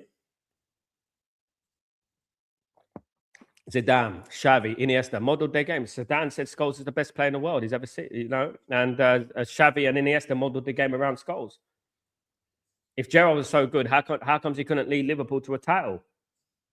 You know, he's a good player, but come on. At the moments that Liverpool needed Gerrard flopped. The moment that England needed Gerrard, he's given the ball back and a back pass to Thierry Henry to score against England in Euro 2004. That's what Gerrard does.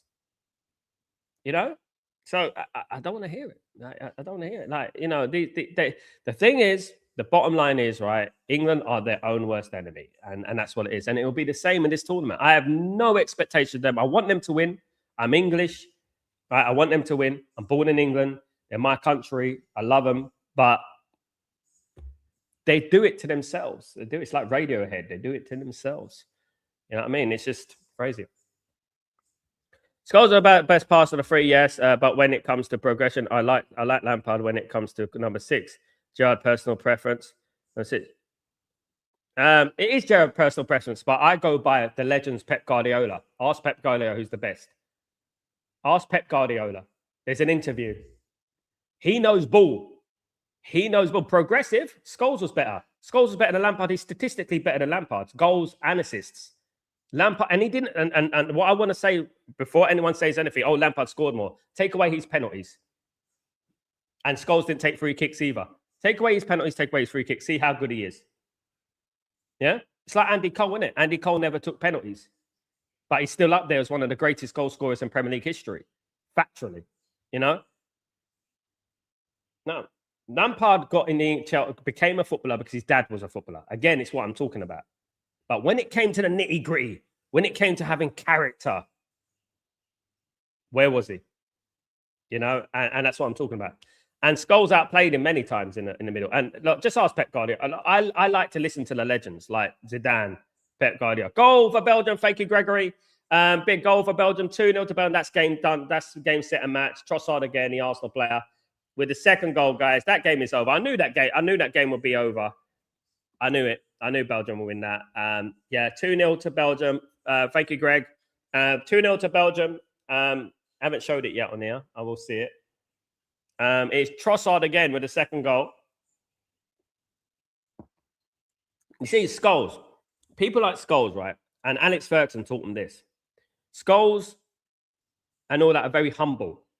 They're very humble. They don't come out and say, I was the best. Gerrard would. Lampard would. They'll say they're the best.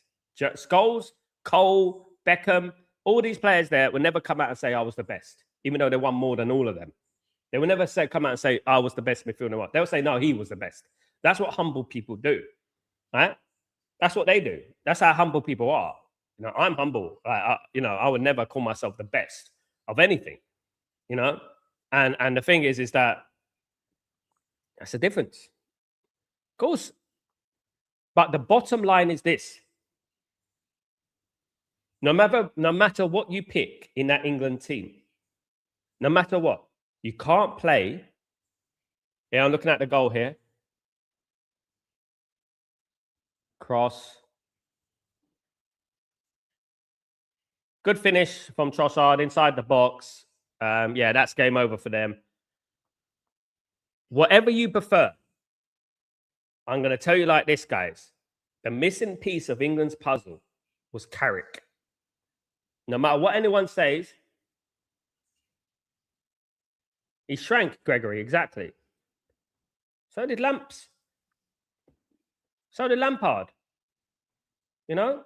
This is why Scholes stopped playing for England. He didn't want to be moved around. You know what I mean? Associated with them losers. You know what I mean? The only one, Gerrard, I'll give him is Corn. The only one is the Champions League final in 2005. That's where I give him his Corn. That's where I give him his praise. He did well in that game. But that's the only game I can remember him like really pulling through. You know what I mean? And probably a West Ham FA Cup final. Yeah, but he's talking about it. He was asked the question: Scholes, Gerrard, or Lampard. He wasn't asked about Rodri. He said Scholes. That's what it was. You know.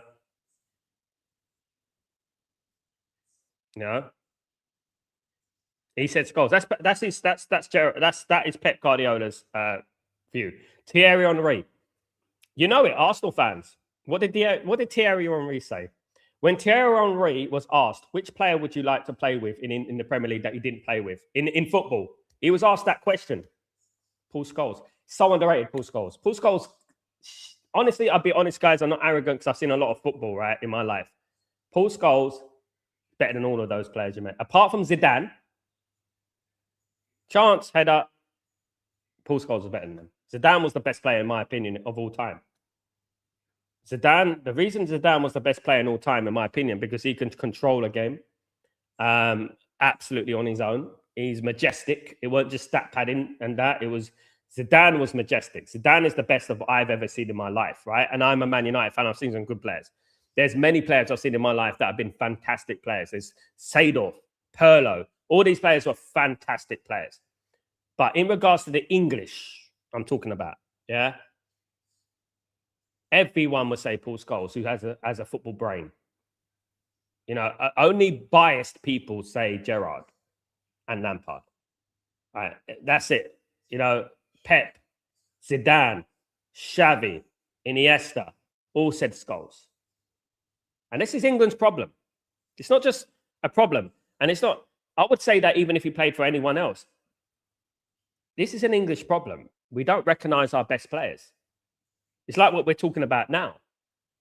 You know, in 10 years' time, people are going to say, oh, Bellingham was better than Eze, or Bellingham was better than, you know, Palmer or Roger or Foden.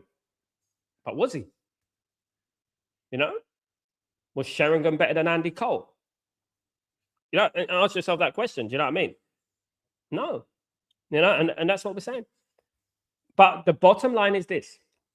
In the England perspective, England had world-class players. That's no doubt about it.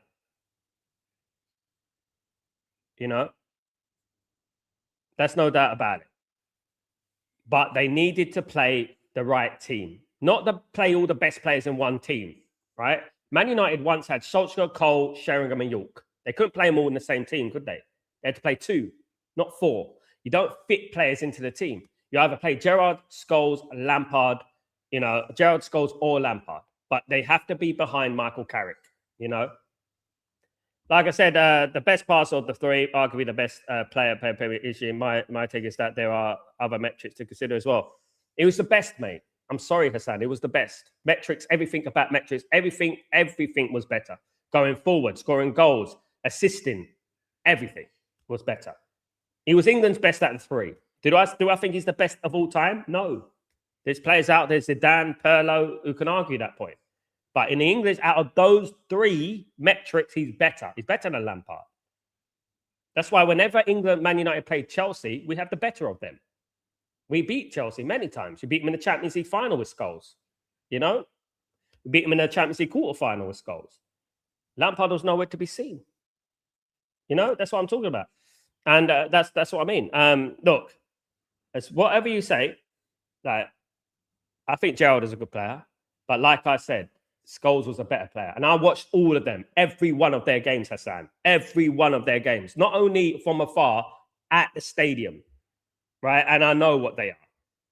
I've seen Gerrard hide. I've seen Lampard hide at moments of massive, big moments in games. I've seen them hide, you know? Factually, right now, you're not going to get a perfect player. Every single player will have their faults. Paul Scholes couldn't tackle. That was his fault, right? That's the only fault Paul Scholes had. He couldn't tackle to save his life, right? That was it. And probably heading, but even then, he scored a couple of great headers in his life, even in finals, right? Bottom line is, I'm telling you right now, if England plays Scholes in the middle, Carrick behind him, right? England would have won something. That's it. You know, what did England win with Gerrard and Lampard? Nothing. You know, how many? 11 championships, 11 Premier League titles. In my opinion, Scholes is the best Man United player I've seen. You know, I've seen Cantona. Obviously, Cantona was the best, but Scholes is the best of the class of '92 for me. Right, he was the best player, right, in the best team. So what does that make him? You know what I mean? Gregory, Scholes left England international duty not just from being bounced around in midfield, but Scholes had a close-up personal view of Beckham's death threats and Beckham's. Yeah. No one liked Man United, and this is why Man United all players always get thrown under the carpet, you know, even though they dominated English football. Like, you know, there's Scholes here. It isn't even a competition with Lampard and Gerrard. It's embarrassing. It's actually, when people compare Scholes and Lampard, like when people compare Scholes to Gerrard and Lampard, I get insulted. I get insulted because I say, how can you even compare them to? They're completely different. Scholes is elite. They're world class. Scholes is elite. He's one of the best of all time. You know, I would say that. You know, the best English player that never made it in regards to everything in the last 30 years was Paul Gascoigne. You know, that was it. And he didn't make it because he didn't go to Man United. You know, I don't mean heading is something I put on the number 8, and if we were strictly number 8, yeah, then yeah, Scholes was that argument so easy. But again, Hassan, what I would say, it weren't just Paul Scholes. You could play Lampard or Gerrard. England's problem was they tried to fit them all three in the same team. That was it. You know, that's what they tried to do. And playing, would you play would Arsenal play Zubamendi on the right of midfield or the left? Or would they play Declan Rice on the left of midfield? No, I mean, this is what I'm talking about as a winger. No, that's what they did with Scholes. You know? But football, in my opinion, has regressed significantly. And to even be talking about these players in 2026, in June the 27th, 2026, we're still talking about these players. There's no players like that anymore. Players are gone. The talent pool has gone so down. It's unbelievable. Liverpool fans will always say Gerrard, right? But there's no evidence to suggest that. Why? Because he did this. Because he did this. No. Oh, well, anyway, we move on. Guys, 1-1 between Egypt and big up everyone. Great football conversations, by the way. Love it. 1-1 between Egypt and Iran, guys, in this game. Still, as we speak, it is still 2-0 to Belgium. In the other game, New Zealand 0, Belgium 2. As we speak, Egypt and Belgium will be going through first and second, and then Iran will be third place. Iran will be in third place, and they may get through the back door in regards to the best third place team. That as we speak, guys. So it's going to be difficult, but I love the conversations, guys. You're entitled to opinion, guys. Exactly, Hassan. Too many cooks in the kitchen. Great analogy. Great. Too many cooks in the kitchen. I'm sure, you know, many teams get excited, like Spain and like Germany and like France. I think, oh, we can play all those players in one team. It's going to work. It doesn't work like that. You know what I mean? You can't. It's exactly what Real Madrid had a problem with. You know, when Real Madrid brought through the Galacticos and they had Figo, Beckham, Zidane, It didn't work. You know, I mean, it doesn't necessarily mean it's work. What worked was Toni Kroos and Luka Modric. That's what worked, not Zidane and Figo and Beckham and all these players. You know what I mean? It's about what the shape of the team. You know what I mean? You know, I mean, look at the shape of Iran. Look at the team right now. Right, there are many teams that play against Egypt and lose, and that's that. But the shape of Iran, they don't have world-class players, but their shape is good. The way they play football is good. They've got a good philosophy. It's all about the most important thing is the shape of the team. The same Liverpool fans going Jamie Carragher, Rio Ferdinand, and Emmanuel Fidich. I mean, Van Dijk. I mean, he doesn't come close to Rio Ferdinand. Sorry, you have to witness it. Football didn't start in 2002. You have to say that Van Dijk has been a great Premier League defender in recent times, right? You have to give him that call, right? But Jaap Stam, Nemanja Vidic in particular, 2 times Player of the Year, by the way, for a defender, by the way, was better. He was. It's proven. You know, but guys, look, you know, things will get swept under the carpet. That's the thing. It's Man United. Man United, people are trying to delete Man United's legacy, like, you know, forgetting about Cantona, forgetting about Giggs. Every single Man United player was overrated. That's the sort of notion that we get from the media, right? I worked in the music industry for 20 years.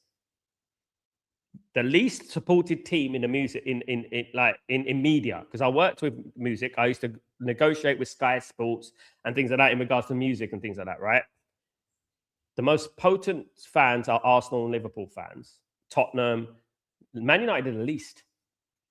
So the narrative is this: like, every single Man United team is overrated. It's because of Alex Ferguson. Alex Ferguson cheated. Alex Ferguson did everything. It comes out the thing. Alex Ferguson, he's a cheater. He did this. That, oh my goodness me. And that you learn about it.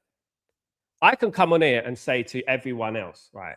One of the best strikers in Premier League history was Didier Drogba, right? And no one would believe me. And the thing is, I can praise other teams. I can praise other players. I could say one of the best midfielders I've ever seen was Patrick Vieira. I can tell you about, you know, Robert Perez, how underrated he was. I could tell you about Henry. I could tell you about all these players and what they gave to the team. How underrated Ray Parlour was, or Dixon, Keown, and Adams, and you know, and that, or how overrated David Seaman was. I could tell you about that as well. I mean, at the end of the day, I can go on and on about it, but you know what I mean. What it is. In defense of Gerard, Galacticos, they played better with current Madrid team. They played this current one, yeah, definitely, Hassan. But I'm talking about the last 5 years when they had Luka Modric and Gareth Bale and Toni Kroos. That team there, like the thing that Real Madrid are doing wrong now is doing what they did in the past, bringing in Galacticos players. For example, they didn't need Mbappe. We all love Mbappe. He's a great player. But this Real Madrid team did not need Mbappe. I'm telling you right now. He's a great player. He's probably their player of the season. But as a whole, what he does to the team, right? And what he does for the team, no. I think that Madrid were better when they started bringing through youth and they started getting players from the Spanish league and building the team. No, but now they're starting to go Galacticos route again. That's what they're doing right now. I've heard they're going to go after Vitinha and Rodri and stuff like that. I mean, yeah, guys, man. 25 minutes to go, guys, in this game. It's Egypt 1, Iran 1. Big up everyone in the stream. Thank you so much. It's a chance for Egypt's corner. Yeah, big up everyone, guys, in the stream. Really appreciate it, guys. 3-0 to Belgium. 3-0 to Belgium. Belgium 3. New Zealand 0. New Zealand going home, of course, guys. 3-0 to Belgium. Belgium has scored again, guys. It's 3-0. And, guys, it's 3-0 to Belgium. Absolute annihilation going on here. Yeah, they're going to go through, guys. So, Iran, these two teams are fighting it out, guys. Iran are the team that need to win, basically, to guarantee qualification. But they're 3-0. De Bruyne was 66, guys. 66 minutes has scored. It's a goal for De Bruyne, and it's 3-0 to Belgium against New Zealand. New Zealand have been just a waste of time, of course, as we expected. To be honest with you, But they are 3-0 down, guys. Absolutely. Someone needs to look at the Australasia qualification stuff, man. Bloody hell. Yeah, 3-0 down. Belgium, as they get further in the tournament, guys, Belgium, as they get further in the tournament, will end up. Another player that was incredibly good was De Bruyne, but nowhere near Paul Scholes again. You know what I mean? Nowhere near any Cantona, nowhere near these players. Because I believe that football in the last 10 years has regressed significantly. And that's what I would say. That's my argument with it. I think that football has regressed significantly. I think it's the worst it's ever been. Worst ever been. Just 20 minutes or so to go, guys. Yeah. Big up everyone in the stream. Thank you, everyone who's joining me. Don't forget to smash those likes, guys. If you could do that for me, that'd be fantastic. With the early morning crew, big up the early morning crew, of course. Let's do this. Always found the paying off refs accusation laughable. So Alex quite bullish to referees, and he has more or less admitted that in his book. But bribery, a lot more evidence is needed there. There's no bribery going on there. No, we actually lost the league title through a very bad decision on Didier Drogba. We lost the league title by a goal that was 2-3 yards offside. We got knocked out the Champions League quarter-final when we would have won the Champions League by a goal that was 3 yards offside against Porto. There's nothing like that. We were just good. We were just good. That was it. Bribery didn't happen. In fact, we actually suffered. If you watch it over, we actually suffered from referees. We had so many decisions that went out against us. But one thing I would say, it's accusations from people of modern day football that, modern day football, it's like that narrative, Kenny, isn't it? They want to delete Man United's legacy. Man United were the best. It's as simple as that. The best playing football team, most skillful, quickest, most exciting football team, especially in the early days. We built Premier League up to what it was. You know what I mean? And in the early days. We gave Premier League football a platform when football was in the mud. And we all know why football was in the mud, don't we? They were banned from Europe and and stuff like that. We were just good, Kenny. You think Tevez, Rooney, and Ronaldo needed bribery in their peak? You think Dwight York, Andy Cole, and Ole Gunnar Solskjaer and Teddy Sheringham needed bribery? Beckham, Scholes, Keane?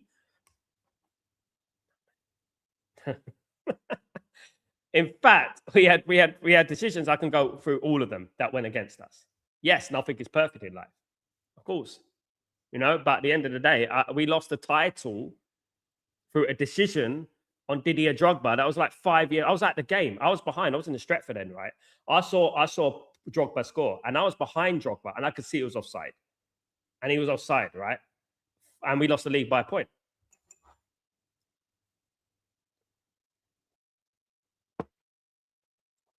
Can happen. Let's talk about 1995.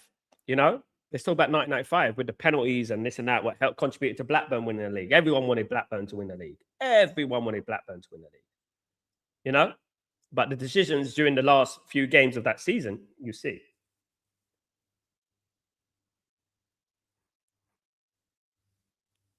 I think these days it's a little bit different. I think we deal with a very sinister sort of narrative. Like I'm talking about Argentina, right, and things like that. There's quite evidently obvious decisions that are going for Argentina's favor. For example, the two-footed challenge on the Algerian player, studs in the leg. That's a red card. That is a blatant thing. That is blatant in your eyes. A handball against Holland in 2022. That's a second yellow. That's a blatant red card. This is what I'm talking. These are decisions. You can't name me one decision that went Man United's way. Like big decision. Think of one. Big decision that went Man United's way. Massive decision went Man United. The only game that I agree that went our way out of all the games that I've ever seen Man United play, probably was the game where we defeated Arsenal in their unbeaten run. That game. I don't know what happened, but Neville should have been sent off. That game. That's the only one in my lifetime. I'm not even lying. I remember Ferrez always said that Sir Alex was the manager who changed the landscape of football the most. I may not like him, but objective. Him and Arsene Wenger Hassan. Him and Arsene Wenger, especially Arsene Wenger when he came in, and what happened between Man United and Arsenal's rivalry is that, you know, like Cristiano Ronaldo and Messi, they fought with each other, elevated each other. Arsenal and Man United elevated the Premier League. It's what I'm talking about. When we were competing against each other, we elevated the Premier League because the Premier League became entertaining. Premier League became like, you know, it became something, you know what I mean? So it became like competitive. Right? Obviously, we had the rivalry with Blackburn, then we had the rivalry with Newcastle. But the rivalry between Man United and Arsenal was just, you elevate us, we elevate you. Thank you to Arsenal. Let me just say something though, and I think people forget this. Thanks to Arsenal, Man United won the treble, right? Not because we were better than them or this and that. They elevated us. They elevated us to a level. The treble, the invincible season of Arsenal was because of Man United elevating Arsenal. Like, it became a stage where there was no room for error. There was no room for error. And it was like that. Both teams are like this. Keane versus Vieira. Do you know what I mean? Henry versus Cole and Giggs. And it was just such a good Ronaldo. And it was such a good time. Proper football. And I just missed that kind. I missed that. Anyway, guys, we got Egypt. Is it Egypt with a corner? Yeah, Egypt are taking a corner here. Headed away well there. Cleared away by Iran. I don't know if Iran will be happy with a point. At the moment, they will be in the best third base positions. I'm going to have a look at the best third base positions as we stand at the moment. Let me just have a look at this. I'm gonna have a look at this. So basically, as we stand, Iran would be in the 6th place best third place position. The only problem is they've got 0 goal difference. It's tight. I think they'll get in. Yeah, I think they'll get in, definitely. So Bosnia will be playing USA next round. Paraguay will be playing Germany. Sweden will be playing France. Algeria, like next game. No, that's it at the moment. That's what we have at the moment. Yeah. Yeah, that's what we have at the moment. But bada bing, bada ba. That's what we are. That's where we are at the moment. Sal, do you recall how solid Bayern Munich were when Frank Ribery? Yeah, I do remember them. But they were better when I was younger, when they had obviously Effenberg and Lothar Matthäus, Carsten Janker, Oliver Kahn, and all those players. They were better then. Yeah, I remember me and my kid brother fought like animals after the match. My poor late mother, God rest her soul, man, had to be rushed to the hospital. My late dad, on the other hand. Best of luck, brother. Love to you, brother. Big up yourself, man. Yeah, look, football's great. You know what I mean? Football, the great thing about it is that, alhamdulillah, we say we can sit here and we can talk about football and we can have a laugh and we can debate and that. And that's the great thing about football. It brings debate, doesn't it? And the great thing about football is that you have these adversities, you know what I mean, that in life, and football makes things better. It's one of those things in life that make things better. You could got a match, you can watch football and that, and obviously, you know what I mean, and it's a good thing in the struggle and things like that. I think America are starting to see this. A lot of the Americans are realizing, whoa, how comes we've got people from all different nations mingling, celebrating, dancing, singing together? I've never seen that before, because we don't put a world on our titles of our sports and claim it's world. You know what I mean?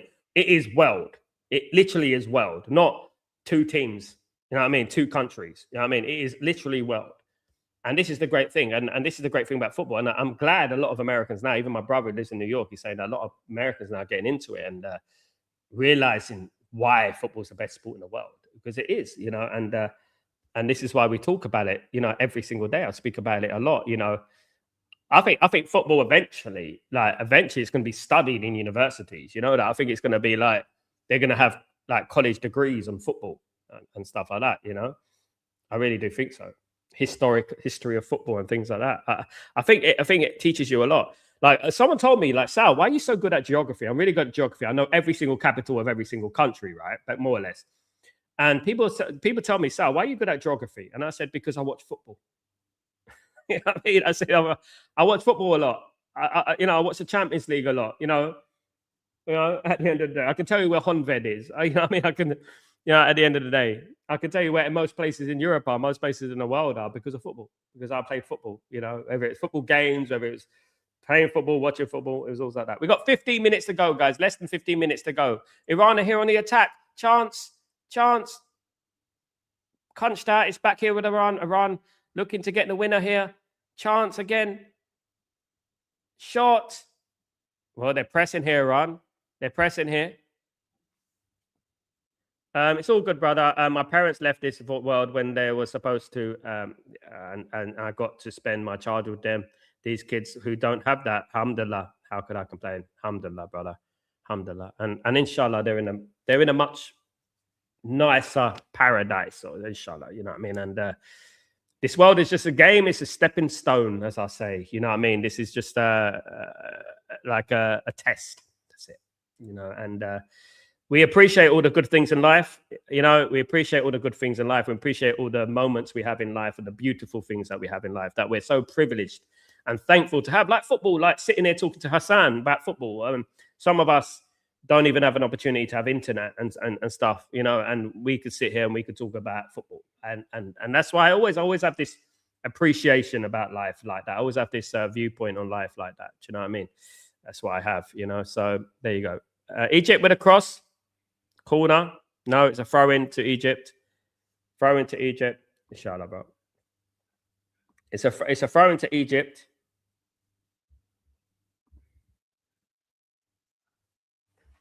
Big up everyone in the stream. Cleared away by Iran. Iran have to be careful not to lose the game because they are still in an opportunity to qualify as the best one of the best third place teams. So they don't really need to go for it. Egypt and Iran can qualify. They both can qualify. Great play from Iran again. It's a good tackle.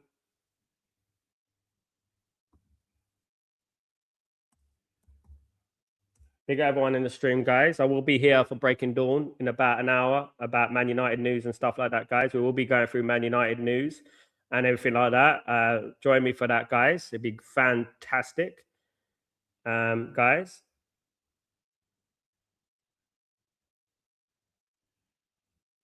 Thank you, guys. Everyone who's joined me today. Absolute legends, of course. Peeps. Big up everyone. Big up the legends in the house. Big up you legends, of course, guys. Much love to you all. Really appreciate it. Yeah. Yes. Yeah, big up.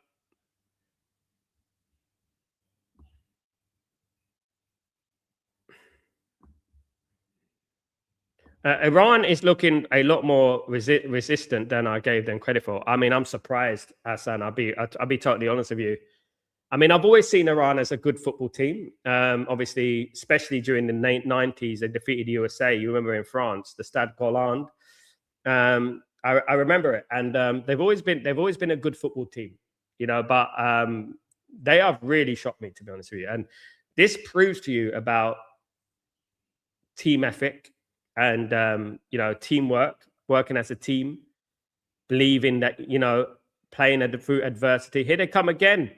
There's a chance for Iran. They're going on the attack here. They got a chance. Oh, he's a little bit overplayed it there. He's on the right hand side. It's argued that Iran have been a better side today. It is argued that they've been a better side today, and you got to consider context as well surrounding Iran. What they have to do to play this game, and stuff. It's a free kick to Egypt. Sal, what is the name of the capital city of the Ivory Coast? You don't need to spell it. Hold on. There's a red. Is that a red card? Have I got it wrong? Have I got it wrong?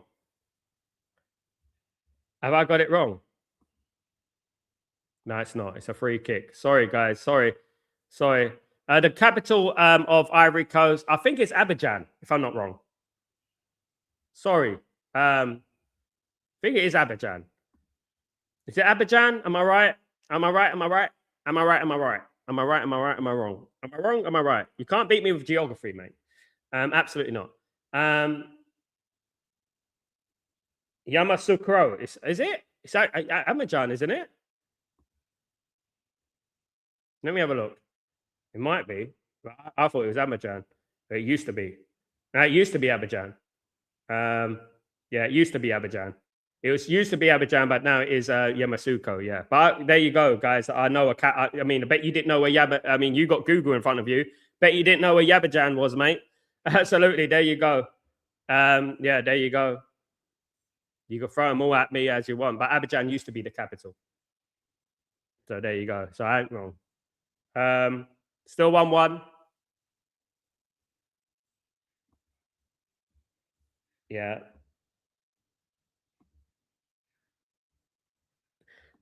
Yeah, I bet you couldn't point. I bet you couldn't point. I bet without Google, a lot of you. I bet Greggy couldn't point Ivory Coast on the map without Google.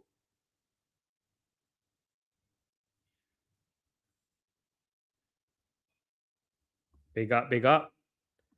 I could point Ivory Coast on the map. I'm watching the football. Like I'm not even concentrating, so I probably would have thought about it a little bit more. But Abidjan was for me. Accra is the capital of Ghana. Absolutely. Egypt 1, Iran 1, guys.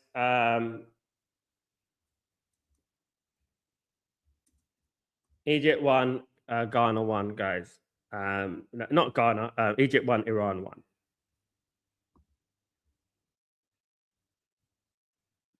I'll give you all. Throw them at me. Throw them at me. You want me to tell you the capitals? Every single hour. I'm not even looking at it, guys. 1-0, 1 goal for New Zealand. New Zealand have got a goal back. They've scored. They've scored a goal. You know, guys, 1 back for New Zealand. There you go. There's a Brucey bonus. They've scored a goal. They've scored a goal. They've scored a goal. It's not the most important goal you'll ever see in your life. But yeah, New Zealand have scored, and just by the way, he scored another goal. He scored the other day as well. He scored for New Zealand, guys. He scored for New Zealand. Absolutely. But it's Egypt 1, Iran 1. More importantly, it's Egypt 1, Iran 1. That's where we are right now on this Saturday morning. And as we stand, Egypt, Belgium, and New Zealand will be going through. No, but Egypt, Iran, and Belgium we're going through. That's it. Sorry. They will be happy. Yeah. It's you know, it's a lot different than a try or a LBW. Is that a cricket?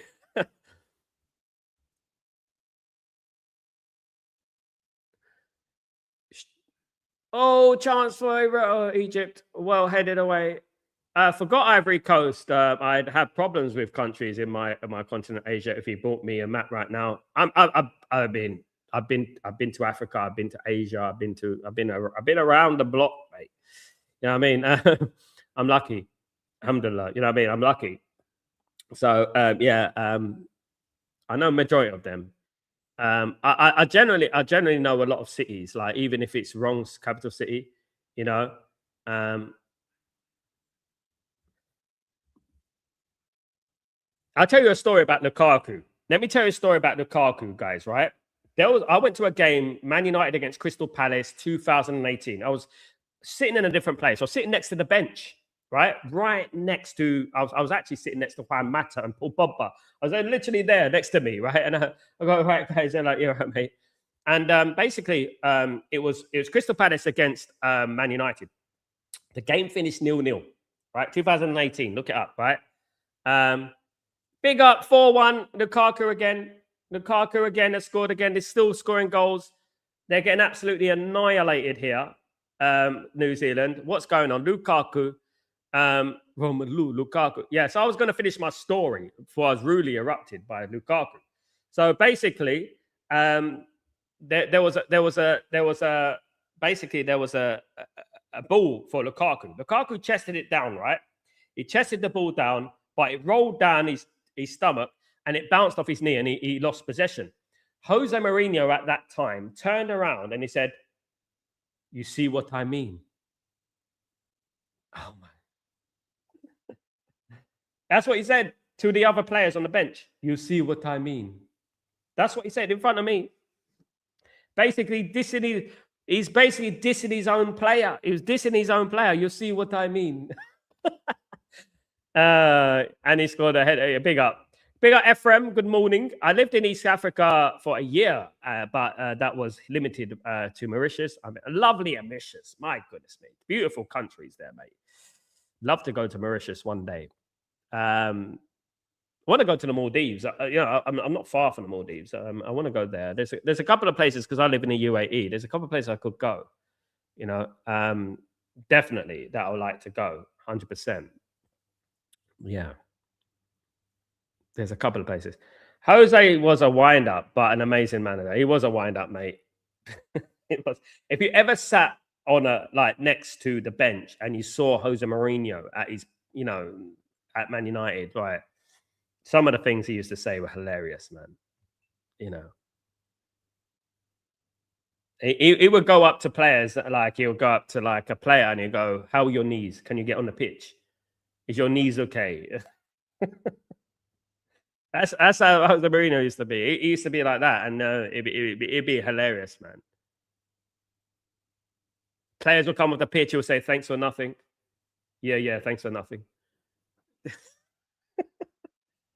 Oh God, sorry. But the thing is, Mourinho, it's just that I think he lost his charisma a little bit. Obviously, I think his father passed away and stuff like that. Absolutely. Big up, Bobby. How you doing, guys? Don't forget to join me later on for Breaking Dawn. I will be live for Breaking Dawn, of course, guys. Later on with the latest Man United news. I've got someone I'm going to call in a bit, literally in 10 minutes, to find out the latest Man United news, of course, as we do in this channel, of course, guys. Big up everyone. Of course, yeah. This game, obviously, I'm going to be keeping you up to date with the next, obviously, watch-alongs I'm going to do. It's obviously busy today. I'm off to Dubai today, so I can't really because I've got a couple of commercial meetings going on. Egypt won, Iran won. Guys, this will be a good result for Iran. I think I've been very impressed with Iran. Egypt again will be happy with a point. I unfortunately did at the Emirates. He used to straight up troll the security guards. Yeah. Yeah, he's funny, man. He is funny. You have to understand. Yeah, you have to understand his humor, innit? That's the thing. He used to understand his humor. That's why he said that Carragher's not even the best 1,000 defender in defensive history, isn't it? He's not lying though, to be honest with you. I mean, is Carragher the most, not even in the 1,000 top defenders of all time?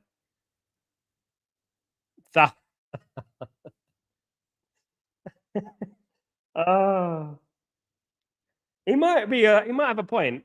I think he reaches the 800th. I think if Carragher, if you rate Carragher in the top defenders of all time, he reaches at least at 850. At least 850. I think he might get in the top 800. I think probably just about squeezing top 8. But then again, you never know. One day we should do that. Actually, we should do the top 1,000 defenders in history. I should do that. Top 1,000 defenders in history. It's going to be difficult, isn't it? Like there's a lot of good time. He's got to reach it, and then there, isn't it?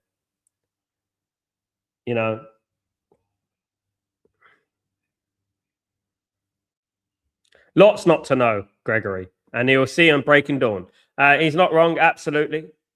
I don't think he's wrong. I mean, at the end of the day, he might be. Ephraim, Sal, it's sad our fans are now becoming accountant. Yeah, I'm going to speak about it next show, guys. Today it's the watch along right now. Obviously, I've got to find out what's going on because I don't want to bring in yesterday's news to the show, of course. So after this, yes, I'm going to find out the latest and the greatest, guys, as I do every morning, and then going to see what's happening at the moment and what's not to know and what is to know, of course, which there is a lot that you guys don't know as we speak, guys. As we speak. So I will be live for you guys in a bit, guys. Absolutely. We've got about a minute. I mean, I came I can name 20 defenders better than him at their own club, Liverpool. So he might be. That's true. Who's better than at Liverpool? Who was better than Carragher at Liverpool? Van Dijk, Dan Hegem, Sami Hupia, Neil Ruddock, John Scales, Alan Hansen. That's 6. Bjornaby. Yeah, he was better. He was that Aga. Aga was better. Nichols was better. Who else? Who else is better than Carragher? So Nichols was better at Liverpool. Trying to think. I said Neil Ruddock, didn't I? I said Neil Ruddock. I said him. Who else is there? Skirtle, good one. He was better. Konate is better. That's 11. Another defender in there. Konate was better. Who else is in there? Who else is in there?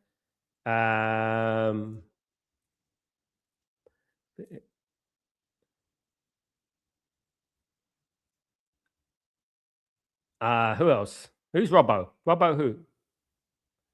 I said Aga, Ephraim. I said Aga. He's better. He's better than Carragher as a top, as a Liverpool defender. And I don't want to be out of order. I don't want to just say any player. That's the thing. I want to really, really get this right. You know what I mean? Dietmar Hamann was a midfielder. Yeah, Robertson left back though, isn't it? He's more like a left back, isn't it? More like centre backs I'm going for. Because then I could say obviously you know, John Arisa, but he was more like a wing back, isn't it? Rather than a like a centre back and stuff like that. Do you know what I mean? I said John Scales. I said that. I said Nichols. I said Alan Hansen. Those are great players, of course, guys. Absolutely. Absolutely. Goal!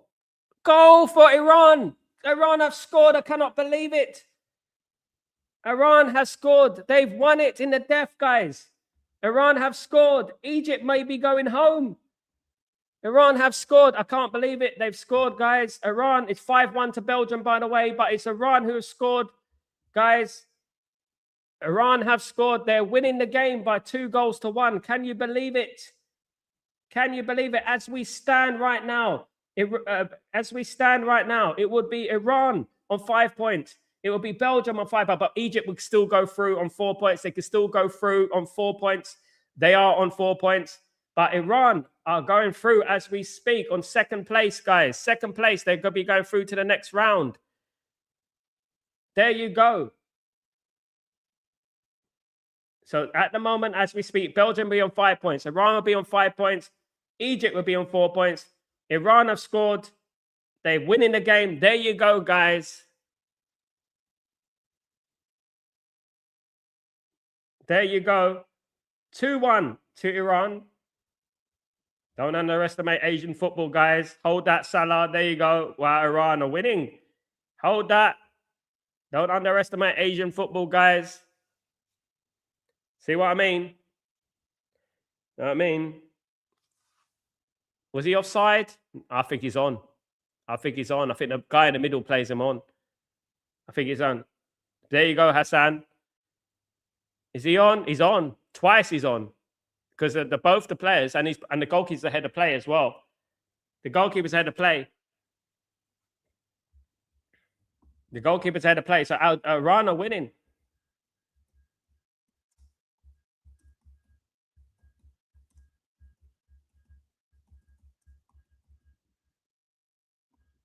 Iran are winning. There you go. See? See? Shall we carry on? Who's better than Jamie Carragher, centre backs of all time for Liverpool? Phil Thompson. That's another one, guys. He was better than Jamie Carragher. Yeah, he's on.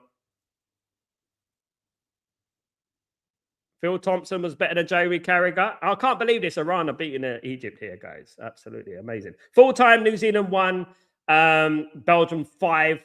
Unbelievable. Well, thank you. Thanks for nothing, New Zealand, by the way. Absolute useless. 5-1 they've lost. Guys, the last goal coming for no, he's onside. The final goal in that game, it came from Sailmaykers, who is, it's a goal. Is it? No, he's offside. They disallowed it. They disallowed it, guys. I can't believe it. They disallowed it. No way. No way. The jammy Egypt. My goodness me. Can you believe they jammed it? They Bob Marley'd it. My goodness me. Goodness me. They jammed it. It's 1-1. It's not 2-1 to Iran. It's 1-1. I didn't see offside there. That is dodgy. There was a dodgy decision for Iran against Belgium. That was dodgy. That was dodgy. You know what I mean? That was dodgy. We've already mentioned Skirtle, Gregory. Get with the picture, Gregory. Gregory, please. My opinion, please, Gregory. Please watch the whole show. Listen, please, Gregory, because when you don't listen, you know, we get upset. You know, when you don't listen. We said Skirtle 3 times. All right. Now let's move on. Tommy Smith was better than Jamie Carragher. Yeah, I said Sammy Hupia. Tommy Smith, if you know, you know. 70s. Chance. And it's cleared away. Iran almost scored again. Fluky Egypt. They're going to go out the next round. Absolutely useless. You know, they should be embarrassed with themselves. Absolute useless, man. Going through this group, like sneaking through the back door to get knocked out the next round. Unbelievable. Here we go. We're almost done, guys, in this game anyway. It'd be fair point. Iran can still qualify. Best third place team. Cross comes in. Chance. Oh, it's a good save.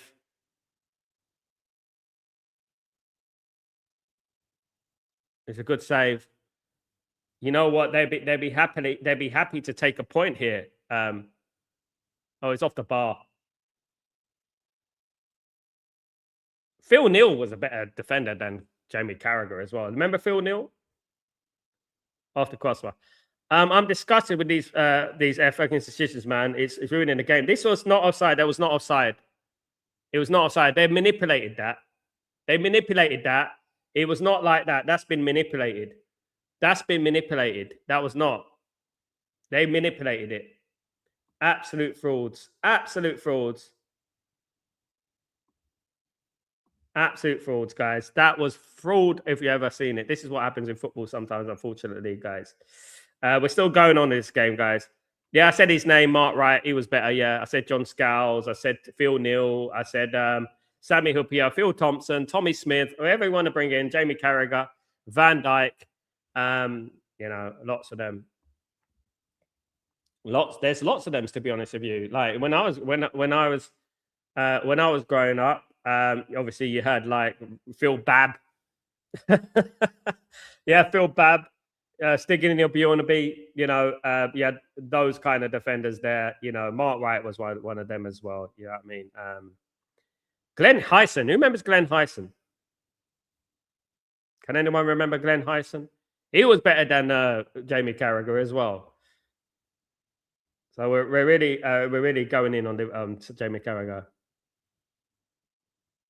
Already said them, Greg. Already said them, Greg. Sorry, mate. Matip, bloody hell.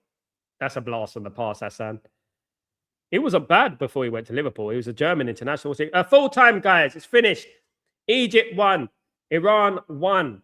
Now, as we stand, guys, in this group, guys, we are looking at Egypt have qualified.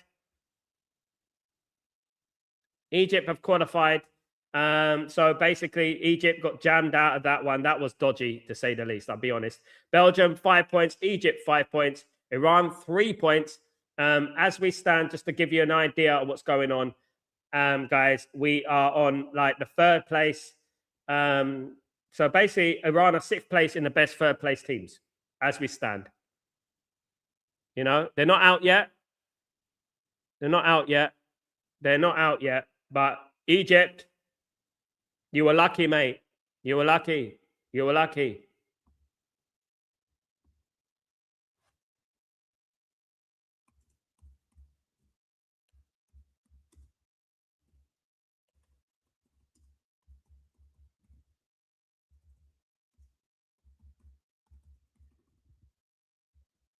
You were lucky there, man. Absolutely lucky. They're lucky not to, honestly, lucky not to go through. But anyway, it's all to play for. It isn't over. Thank you, guys. It finished New Zealand 1, Belgium 5. I'm going to be off now, guys. I've got to get ready for Breaking Dawn. That Iran can still go through as the best third place team as we speak, guys. Iran can still go through 1, 2, 3, 4, because it's the top 8 that go through. Guys, let me just have a look at something. It's the top 8 that go through. So as we speak, I think Iran will be 6th place. Yeah. That was extremely lucky from Egypt. Egypt should be ashamed of us. They were outplayed, guys. Let's be real. They were outplayed today. Absolutely. Scotland are out, Bob. They were out last night. They're out, man. Forget about it. Cape Verde drew. They're out. Yeah. So, guys, thank you, everyone. I'll see you in about an hour for Breaking Dawn. I hope you have thank you so much for joining me today. I really appreciate everyone in the stream. Join me for Breaking Dawn. I'll see you in about an hour.